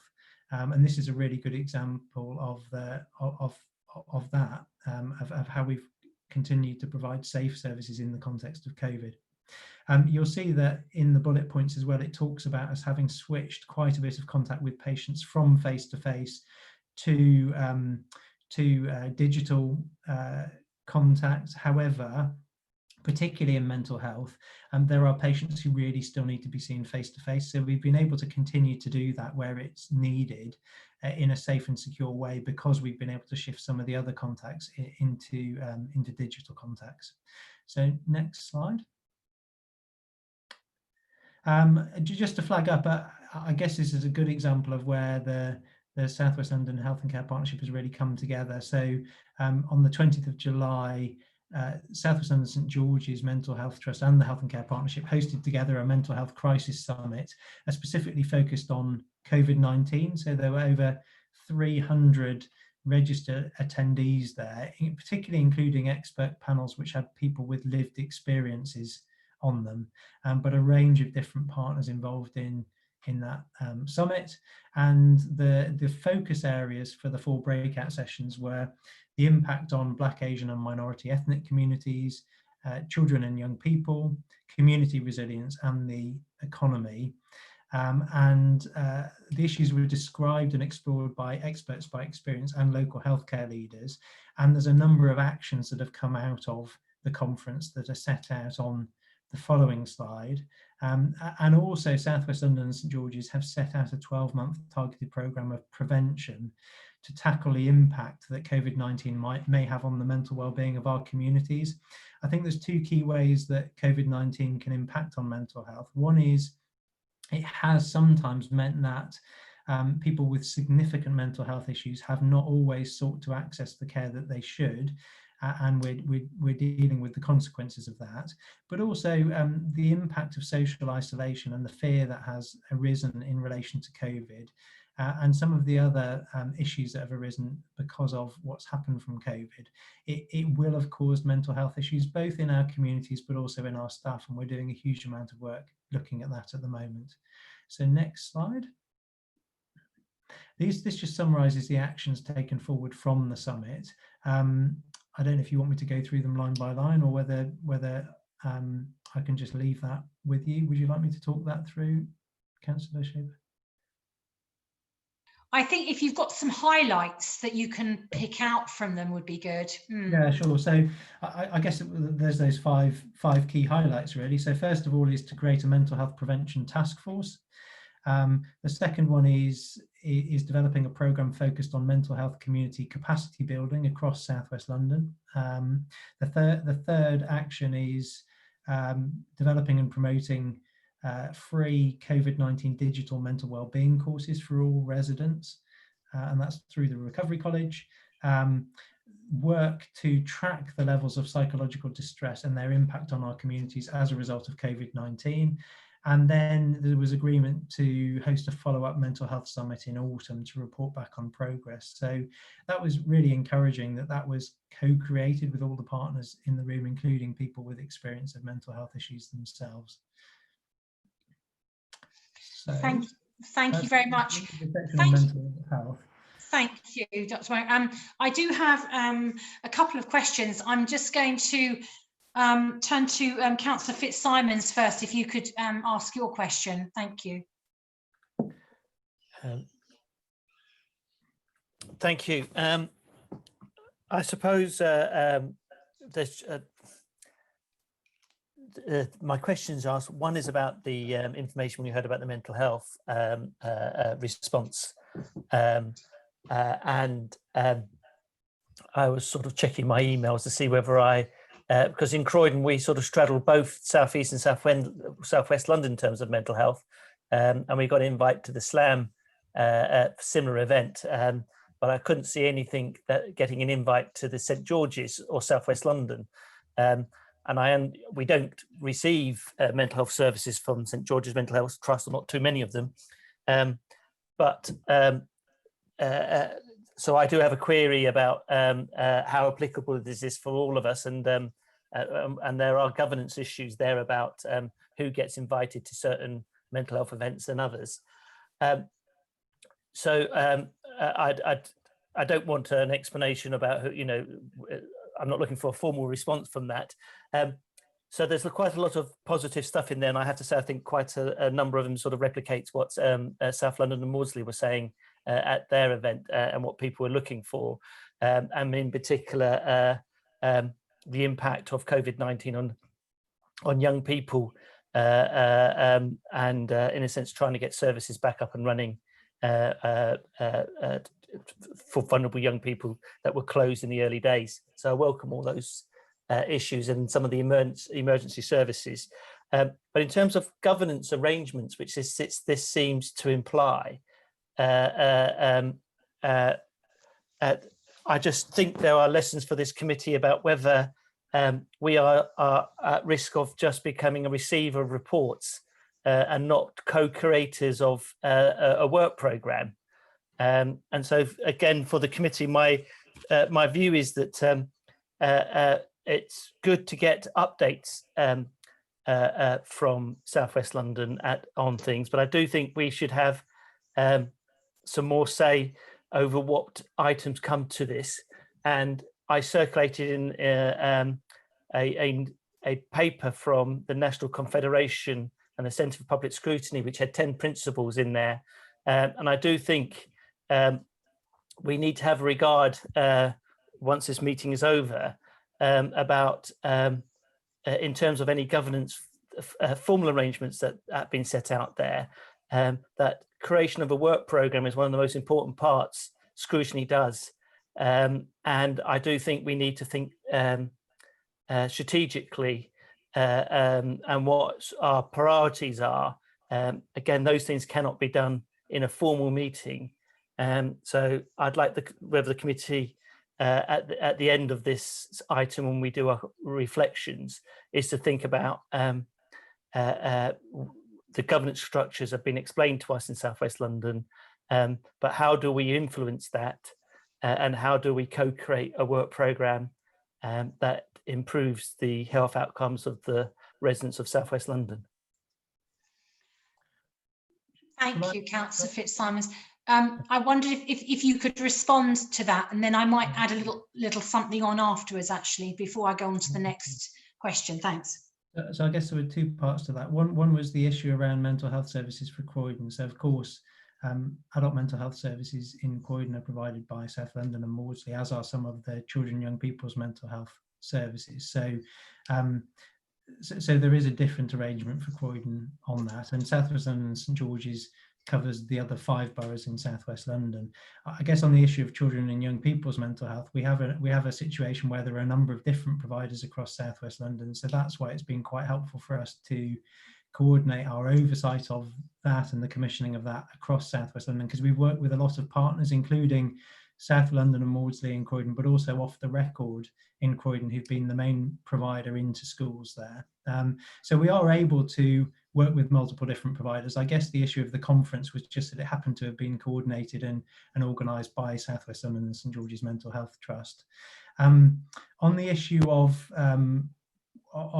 work programme, I mean, what I'd say from a CCG perspective is the way we have always planned to work and have worked historically is to, at borough level, co-create our health and care plans. And actually our South West London health and care plan was the summation of 6 different borough level health and care plans, and we would plan to continue to work like that, so working in partnership locally as we think about what the priorities are, and as we look at the needs of the local population.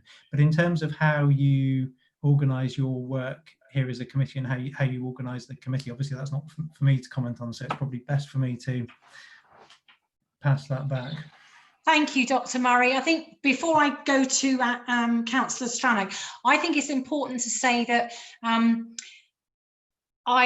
in that point about the governance and about the work programme, obviously, I think there is a distinction to be made, because being a standing committee, you know, of the main JOS, you know, we are looking at significant service change.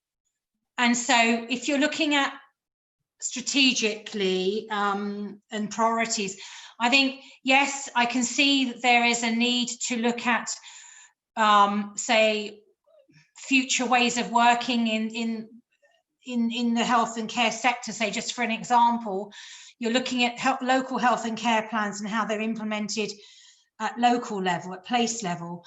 But that's why I think that's why you have a subcommittee structure, where I believe, and perhaps David, you might like to just confirm this, that you know, it's within the power of the main JOS to look at programmes or subcommittees that we might find moving forward, that there might be a need for that, you know, and I think that is an offline discussion that would be useful to have for the future. So I can see, Councillor Fitzsimons, you've got your hand raised, but I think it might, on that point about the structure, I don't know if David can come in as well on that, but we could certainly have an offline conversation.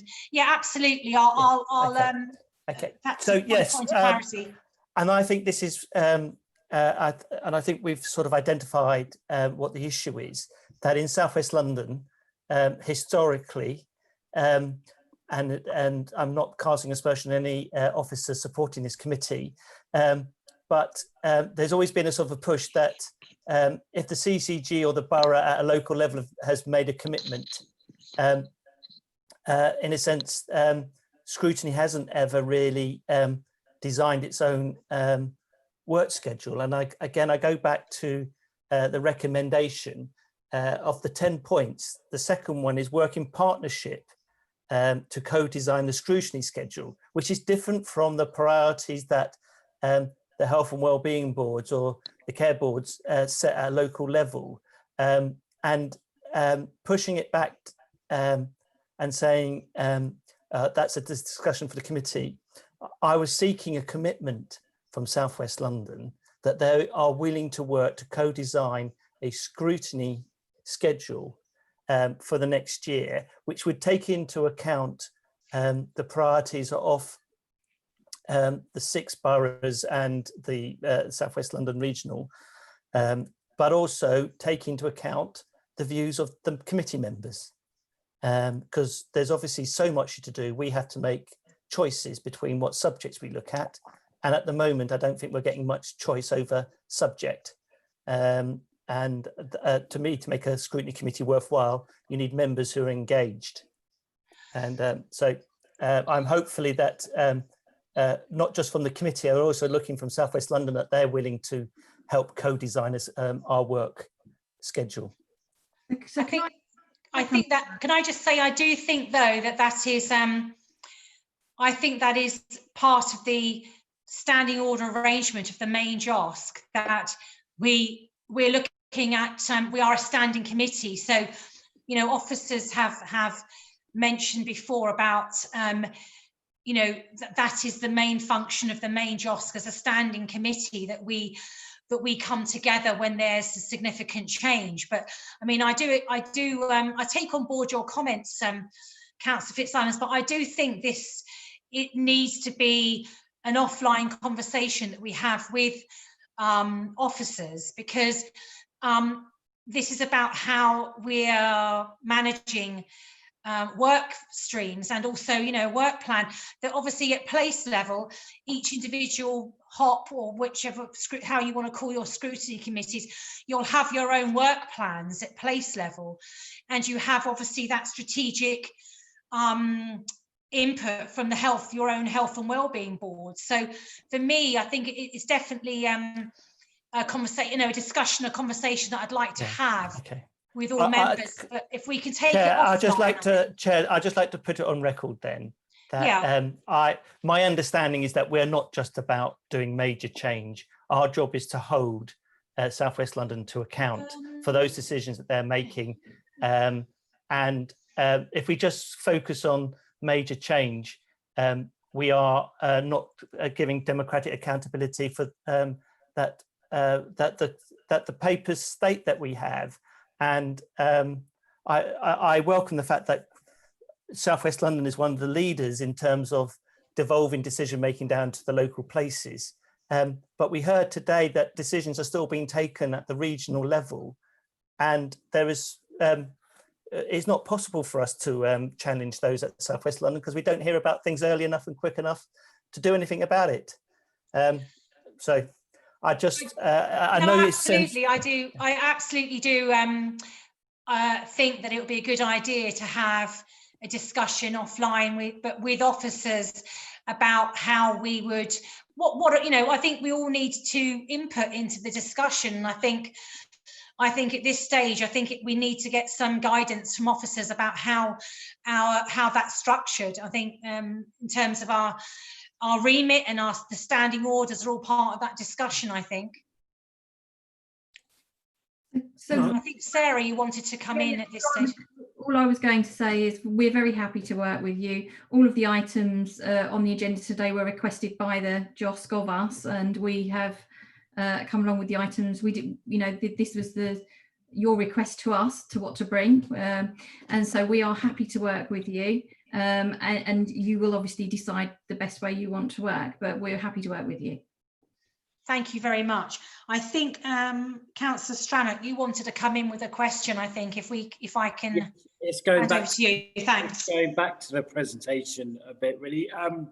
So my first point actually was the same as about SLAM and Croydon's relationship to do with mental health. So we won't re-rehearse that. The second point was, I just wondered if you could give me a bit more detail about how you decided to go for the specialisms in the different boroughs. So in Croydon, It was serious youth violence. In Wandsworth, it was working with BAM, communities and trauma. How was that defined? So it was in part. It was in discussion with the local CAMS partnership board. So the Child and Adolescent Mental Health Services Partnership Board. So in Croydon, it would be in your CAMS partnership board. The Children and Young People's Commissioning Manager for Croydon and the colleagues in the local authority, so from the education team, and to some extent in Croydon, we'd set up the existing cluster with Patrick, one of your head teachers, who actually works really closely with the local authority on integration, and he was able to give us a steer on what would be appropriate for the next cluster of schools. And of course, gangs and youth violence is an area of focus for Croydon anyway, so it naturally fitted. And we've had similar conversations with all the other boroughs really about what the focus needs to be for those clusters. The original 6 were just were pure pilots of schools that were willing partners, but subsequent to that, because we've established an approach, we've been able to be a bit more thoughtful about what are the areas we really need to target.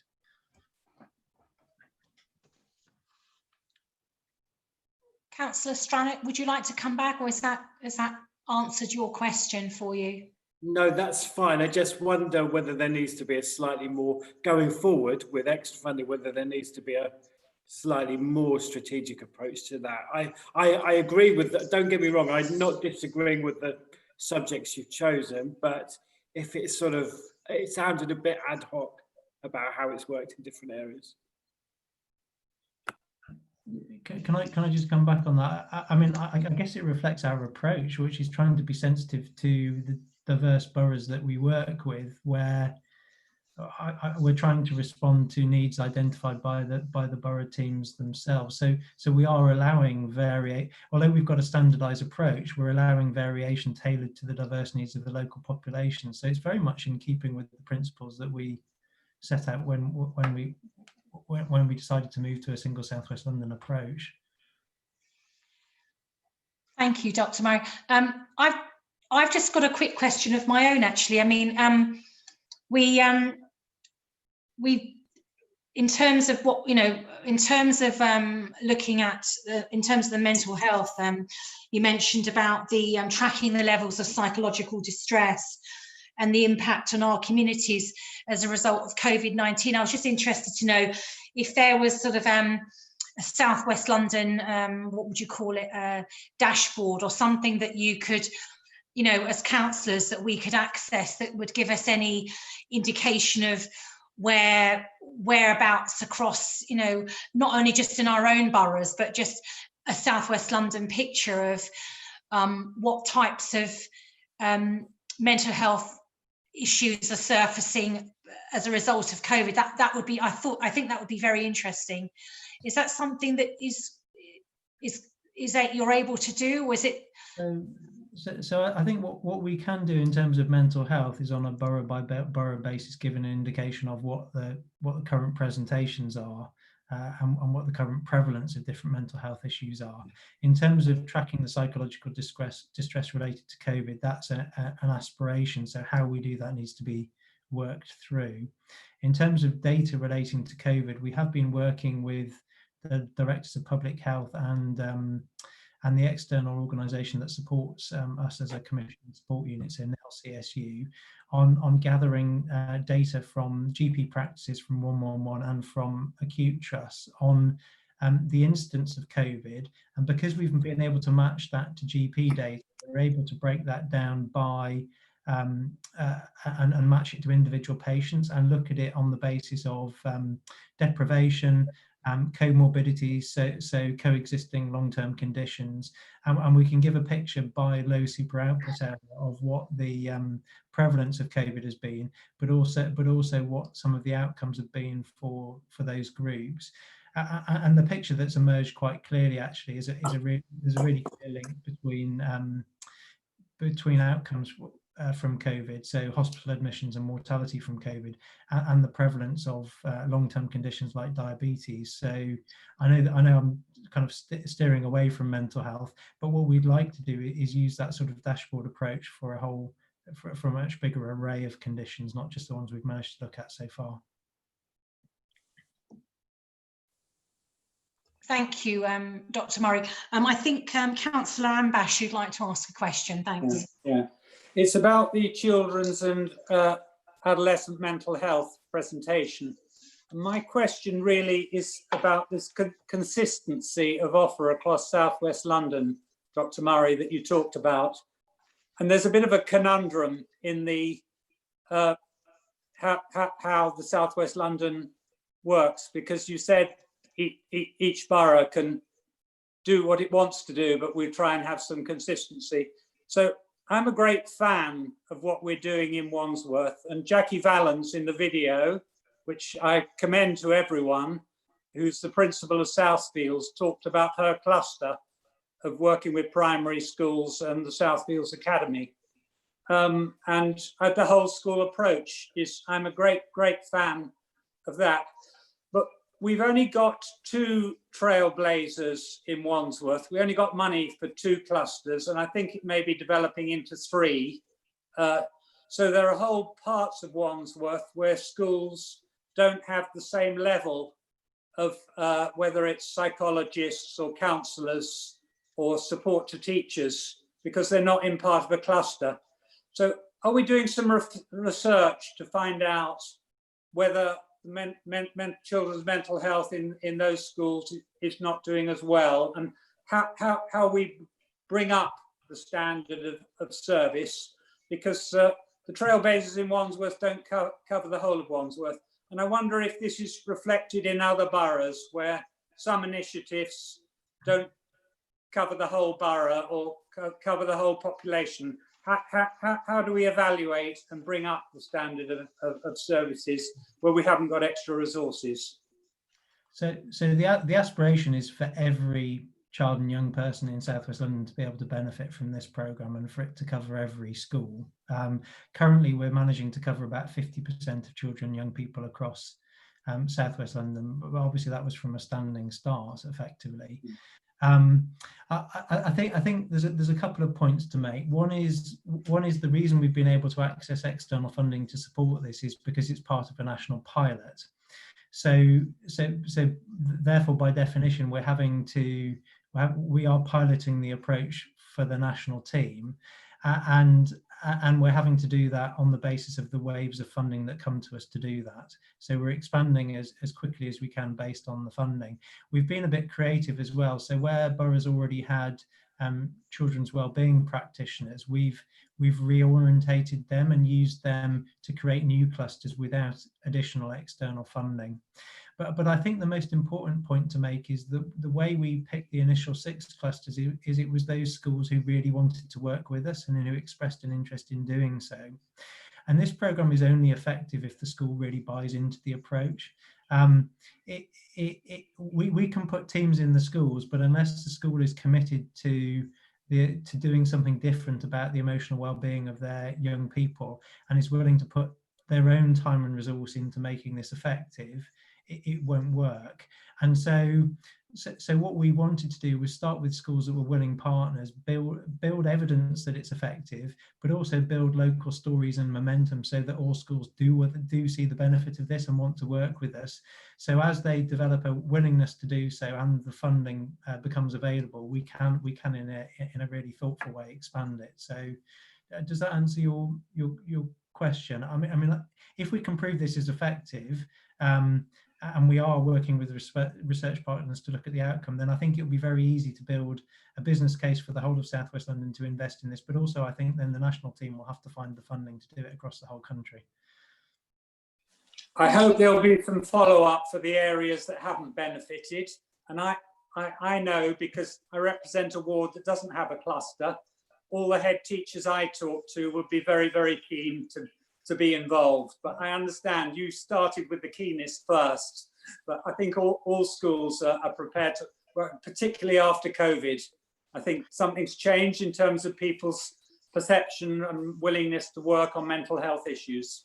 Well, I tell you what we could explore. Sorry, I didn't, sorry, Councillor Shaper, I don't want to want this to be a dialogue. But what we could explore, because actually the mental health support team in the school is only a small part of the whole school approach.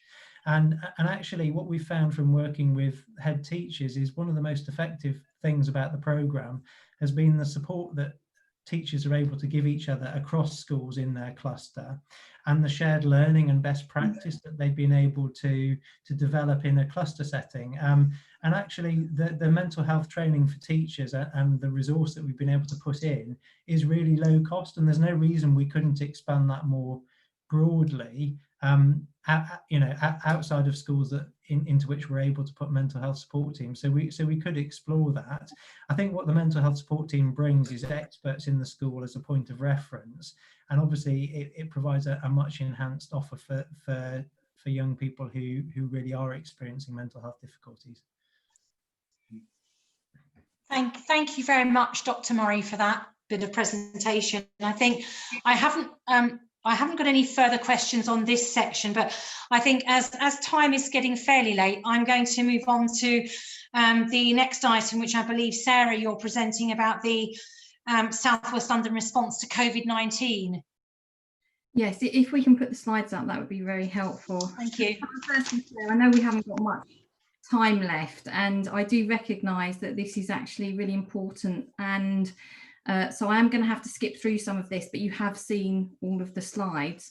I want to start, before looking at the presentation, to thank all of our care and health staff across South West London who have all responded fantastically to this incident, which is obviously something that we have never seen before and is an international crisis.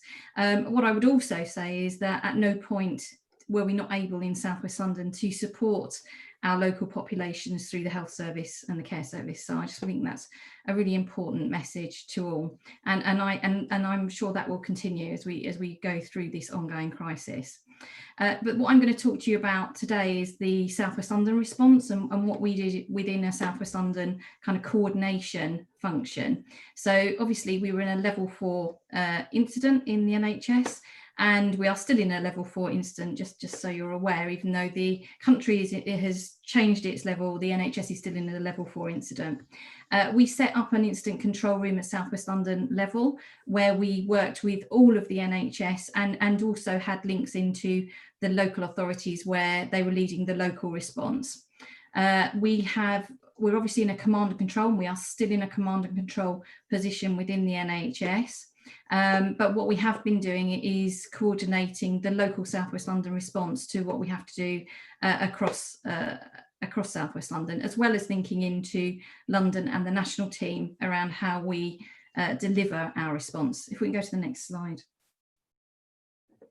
So what we did, as well as setting up an incident control room, is we set up a number of sort of work streams. We've called them cells as part of an incident, but there were a number of work streams, and each of the work streams was led by a clinical lead and also a senior executive within the system, not necessarily within the CCG, but within the NHS system.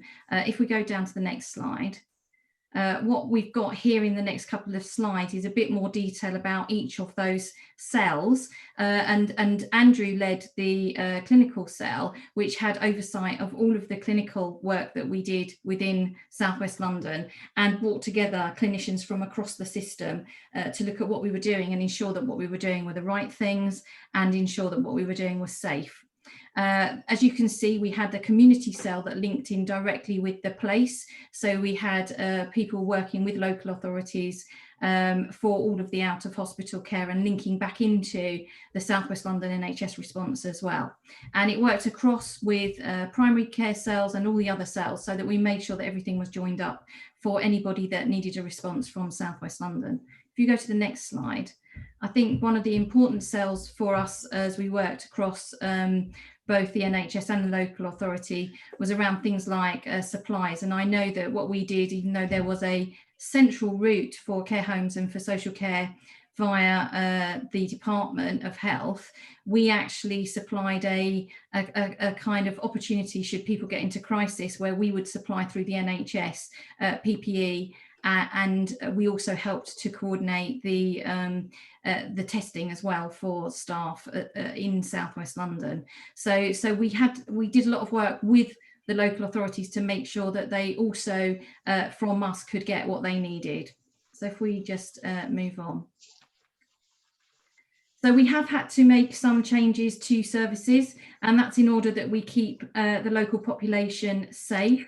And as I said, every coronavirus patient in South West London that needed hospital care received it. And I think we did a huge amount of work in a very short time through our acute cell to make sure that we had the ITU capacity that we needed across South West London. So I want to thank them as well for all of their hard work. We've also, as Andrew said, been protecting people when they access health services. I think we're going to move on to that in a minute, but I think that's really important so that people know we're not only treating those with COVID, but making sure that we protect those who don't have COVID, but also making sure that they receive the care that they need through the NHS. And we have also, just on the service change part, we have written to the South West London OSC and all of JOSC and all of the OSCs across South West London with a list of the service changes that we have made during COVID. Obviously, these are made in an incident situation, and many of those services will be already starting to go back to what we were delivering before, but they were made in order that we could keep our services and our patients safe. We just go on to and they were overseen, I will say, just by our clinicians in the clinical cell, and I'm sure Andrew will be able to talk about that if anyone has any questions.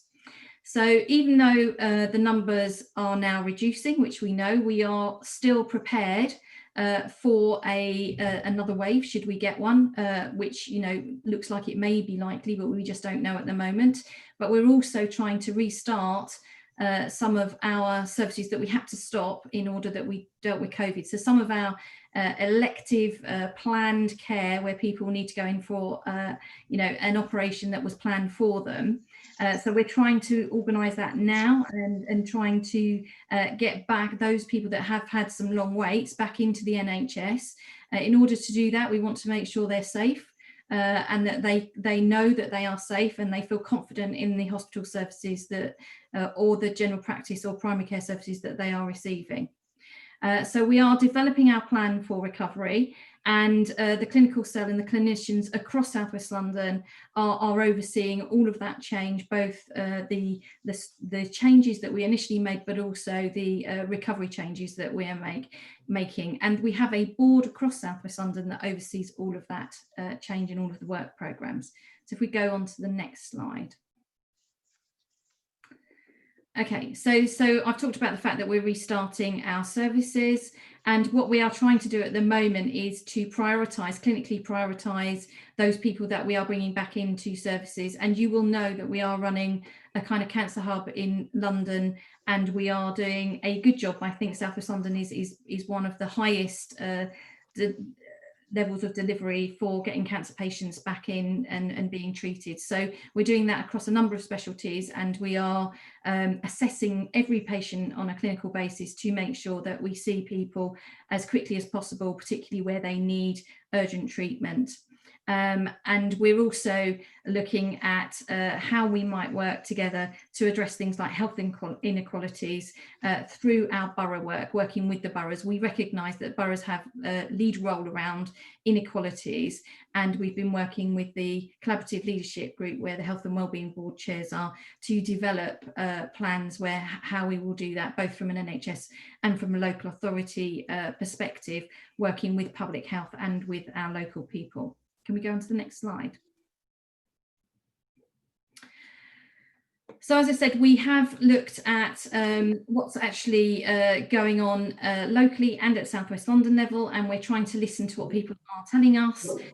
And we'll talk a little bit more about that in a minute, and I will ask Charlotte just to talk a little bit more about that. So I will kind of move forward through this. But what we want to do is remember that we did have this health and care plan for South West London that was built on the local healthcare plans at borough level. And as we start to move forward, we want to ensure that we get back to our original plans, and that we review those to make sure that anything that has been impacted in COVID obviously is updated. but that we develop that borough level bottom-up approach as we move forwards. Do you want to just carry on? Sorry, I'm trying to go as quickly as I can because there's lots of information in here. What we have said we've committed to at South West London is that as part of our recovery, as I said, we will build on our shared vision, that actually we will ensure that our services are safe and that they reflect best practice, that we review our commitment and renew our commitment to our partners, and particularly at borough level with local authorities, because we recognise that through the command and control and response to COVID, we've had to be kind of very focused in that way, and we want to make sure that we build that kind of bottom-up approach, that we go back to our plan, and we also support our staff through and beyond recovery, which is a big part of what we need to do within the NHS, and I know also through our care workforce. And we're going to be building on over 2 years of already engagement that we've done with our public and our clinicians, and we want to make sure that that strong partnership work continues both through and past COVID. I've already talked about health inequalities, and I'm going to talk very briefly about inclusion and diversity and equality a bit later on. So if we go on again. So we see ourselves, this is currently where South West London NHS sees itself, is we're in phase 2 of the recovery and where we are with COVID. So in the first phase, we were just dealing with the initial peak and the local system response. In phase 2, we are still developing our response because we're still looking at whether or not we have a second phase, so making sure we have enough intensive care response should we need it, but also looking to restart some of the services that we haven't been able to deliver through that first phase, and considering how we might work in the future should we get a peak in COVID and we would like to try and deliver some of our standard services as well. Then we'll be refreshing and reshaping and seeing what the impact of COVID has been, and when we're still dealing with COVID, how we would want to move forwards. And then finally, we will be hopefully in the not too distant future in a post-COVID world where we will have a full recovery, and we want to make sure we get all of those phases correct. So can we move on? We have a number of recovery programs. Some of them reflect the cells that we had in the original incident. Some of them have been added to. And if you go on to the next slide, we are delivering that through a recovery board. You saw in the previous slide that the boroughs were in there, so we want to build it through the boroughs as well. And we want to make sure we continue to work with the collaborative leadership group, where you've got your elected officials on, our chairs, our patients and our public, and our wider partners in boroughs. Could we just move on again? I know I'm going really quickly. So this is who's on the recovery board. You have got the detail of this. The local authority representative on there is Ian Thomas, who is the chief executive lead for health that the chief executives across South West London have agreed. And he is leading on one of the work streams, which is around care closer to home. Next slide. And I'm going to actually ask, so I have whizzed through that, but if you don't mind, I'd like to hand over to Charlotte very briefly for her to talk about the NHS is Here For You campaign and the support that we're looking for. Is that okay, Charlotte? Yeah, thanks, Sarah. So you'll know nationally, as well as in South West London, that less people have access to NHS services for a wide range of conditions, and we can understand that, can't we? There's initially during the peak period, people were anxious not to put demands on the NHS, and latterly we know that people are anxious about seeking health and care support because of fear of infection. So but it is really important that these patients do seek support, you know, for the non-COVID kind of business as usual, if you like, NHS services. So we are running a campaign which reflects the national campaign, you know, with our local communities. So through our community networks, on social media, with our partner organisations, to really encourage people to come back to the NHS if they have any health concerns. I mean, primarily to their GPs, but we're doing targeted campaigns with different groups. So for example, with women who are expecting babies, to make sure they come for their their antenatal appointments, people who have worrying symptoms that may be cancer or even stroke and paediatrics, you know, into A&E. So we have a campaign. If you go on to the next slide, you'll be able to see some of it. Thanks. So we have a campaign, obviously in different languages, targeted at different groups, and really it's to ask you for your support. You know, the people in this meeting have a lot of connections locally, and if you can spread the word and help the NHS communicate with our communities, that would be very gratefully received. Just on to the next slide. So also just to let you know, we are working within each borough. So in each borough, we have a multi-agency engagement group. That's the NHS, local authorities, the voluntary sector and Health Watch, where we work together and we look at the insight we've got for our borough's population.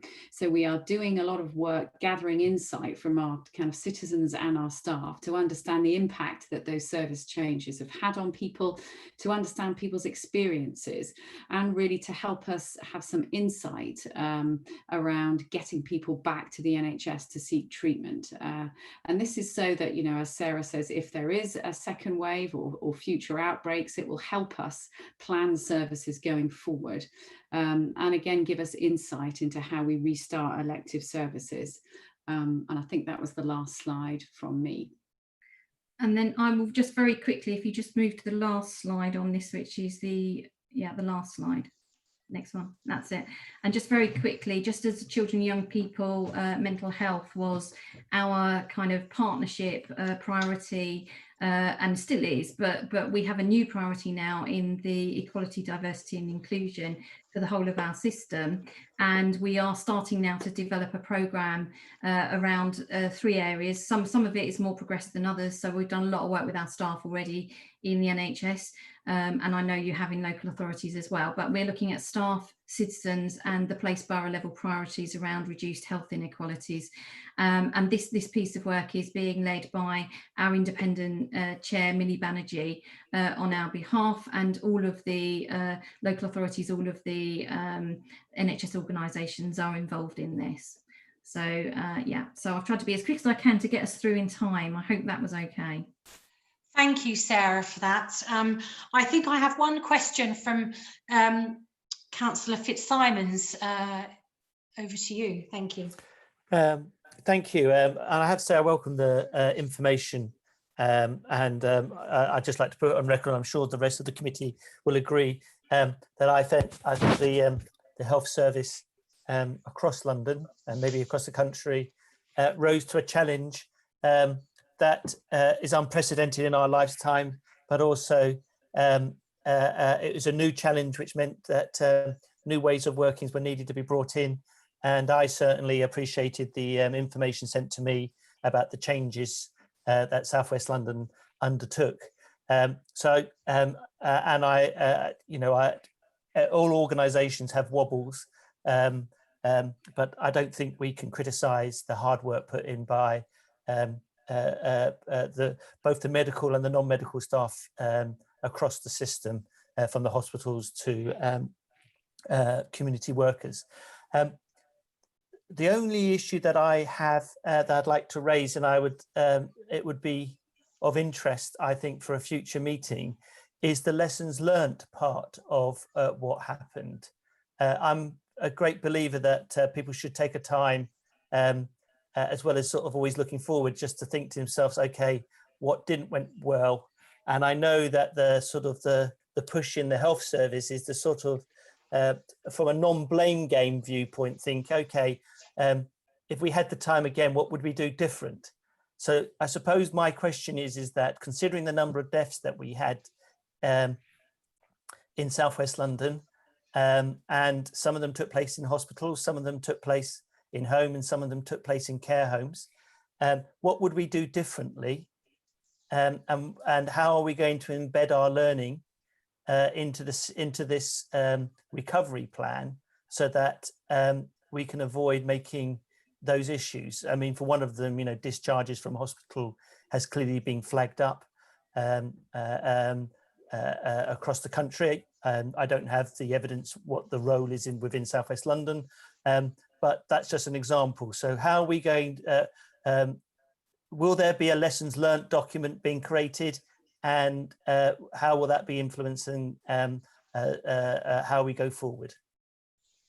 So obviously we're still in the incident at the moment, and we may well be in the incident for some time. Lessons learned as we go along, obviously it's not a document, but we are looking at that through the recovery cells and programs that we are looking at. And, you know, we know that now every patient that leaves hospital is tested before they leave the hospital, and so we know whether or not somebody is COVID positive before they leave the hospital. So there are lessons learned already that we are implementing through this whole process. There will be a national lessons learned. I'm sure there will be a lot of work and reviews that will go on. At the moment, we are focused on learning lessons where we can, but actually just still dealing with the incident. So at the moment, as I said, we're in the phase 2 restart. And actually, again, that is something that we have never done before in the NHS, because we are on a large catch up, and we have to convince and support our population to come back into the NHS, because as Charlotte said, they're still worried, you know, and actually we feel that we are doing a lot that will mean that they can consider our services safe. So, you know, we are following very strict infection prevention control measures, which again have been learnt through this process, and we are ensuring that our services are safe for them to return. Thank you, Sarah. I've just got a quick question, actually, is where looking at the priorities and the recovery programme and looking at the phases of recovery, where do the priorities sit in the phases themselves? Because obviously you might get spikes later on, particularly in mental health. Are the items that you've listed as the common priorities, are they all priorities, or have you got to prioritise the priorities? You know, are there certain things that you might find in the coming weeks that you might have to focus on more than others? Or I'd just be interested to get a feel for sort of timing and what you think might be happening over the next few weeks, really, because we've got, you know, autumn coming, where there's maybe a possible spike, you know, and also people getting the, you know, vulnerable people having injections, a flu jab and things. So I'm just interested to know a little bit more about the timings of the common priorities would be really helpful. Yeah, so I mean, there are a lot of priorities, can I say, and you would expect that, because we do need to make sure we are prepared for any second spike. I believe we are. We have the ability to ramp up our intensive care should we need to. We have to prepare for the winter. It's been announced nationally about a much wider flu campaign than has been in place in previous years. So we will be rolling out a flu campaign to make sure that we capture as many people as possible through that, because we don't want people getting, you know, the flu whilst COVID is in the community as well. So we want to make sure as many people are protected from that as possible.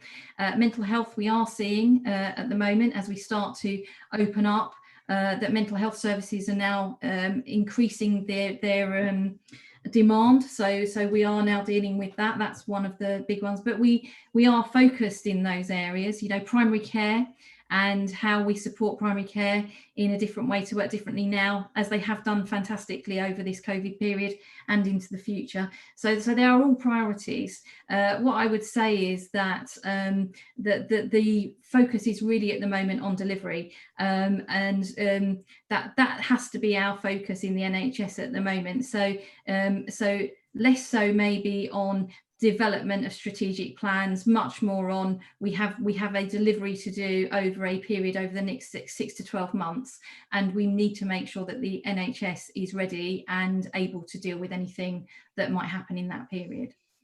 Yes, because of course you've alluded to that idea of the those non-emergency surgeries or elective surgeries being put on hold during COVID. So there's quite a lot of catch up that's required, and how do you integrate that into your delivery whilst you're still going through a recovery phase?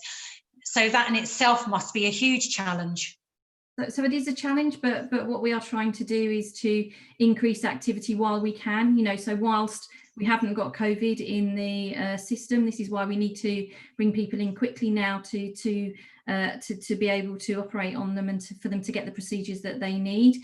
And it may well, if we get another spike, we may need to slow that down again. But that is what we will have to do through this process. Can I say we have redeployed a lot of staff to the front line? We have, we have stopped the things, we stopped all of we talk about the finance and the way it's working nationally. What that has done is taken away a lot of non-essential pieces of work that the NHS did around governance and committees and so on to just focus on delivery, and that is what we have done. That will all come back, but at the moment everyone is focused. All of our staff are redeployed to the COVID incident and to recovery, and all of our clinicians are working on the front line as much as they can.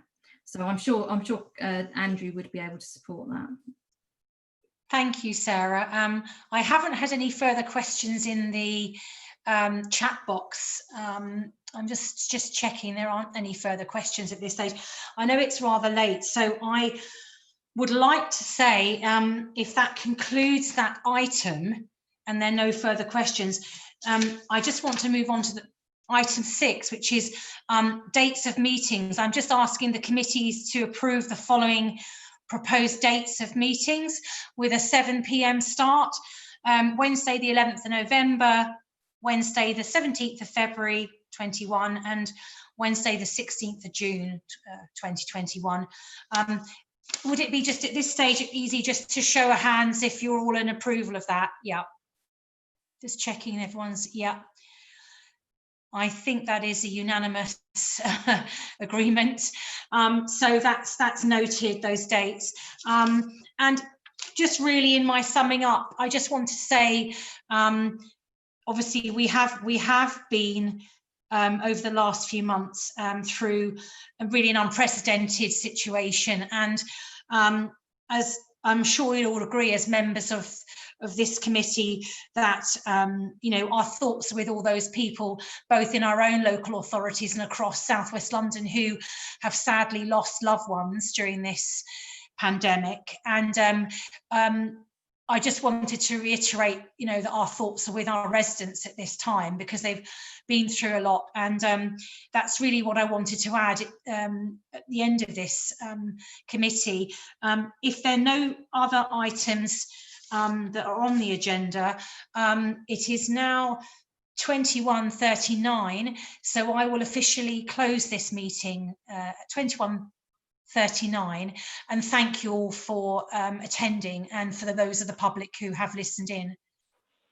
Thank you very much. Good evening. Thank you, Chair. Thank you. Chairman, thank you. Good night. Thank you.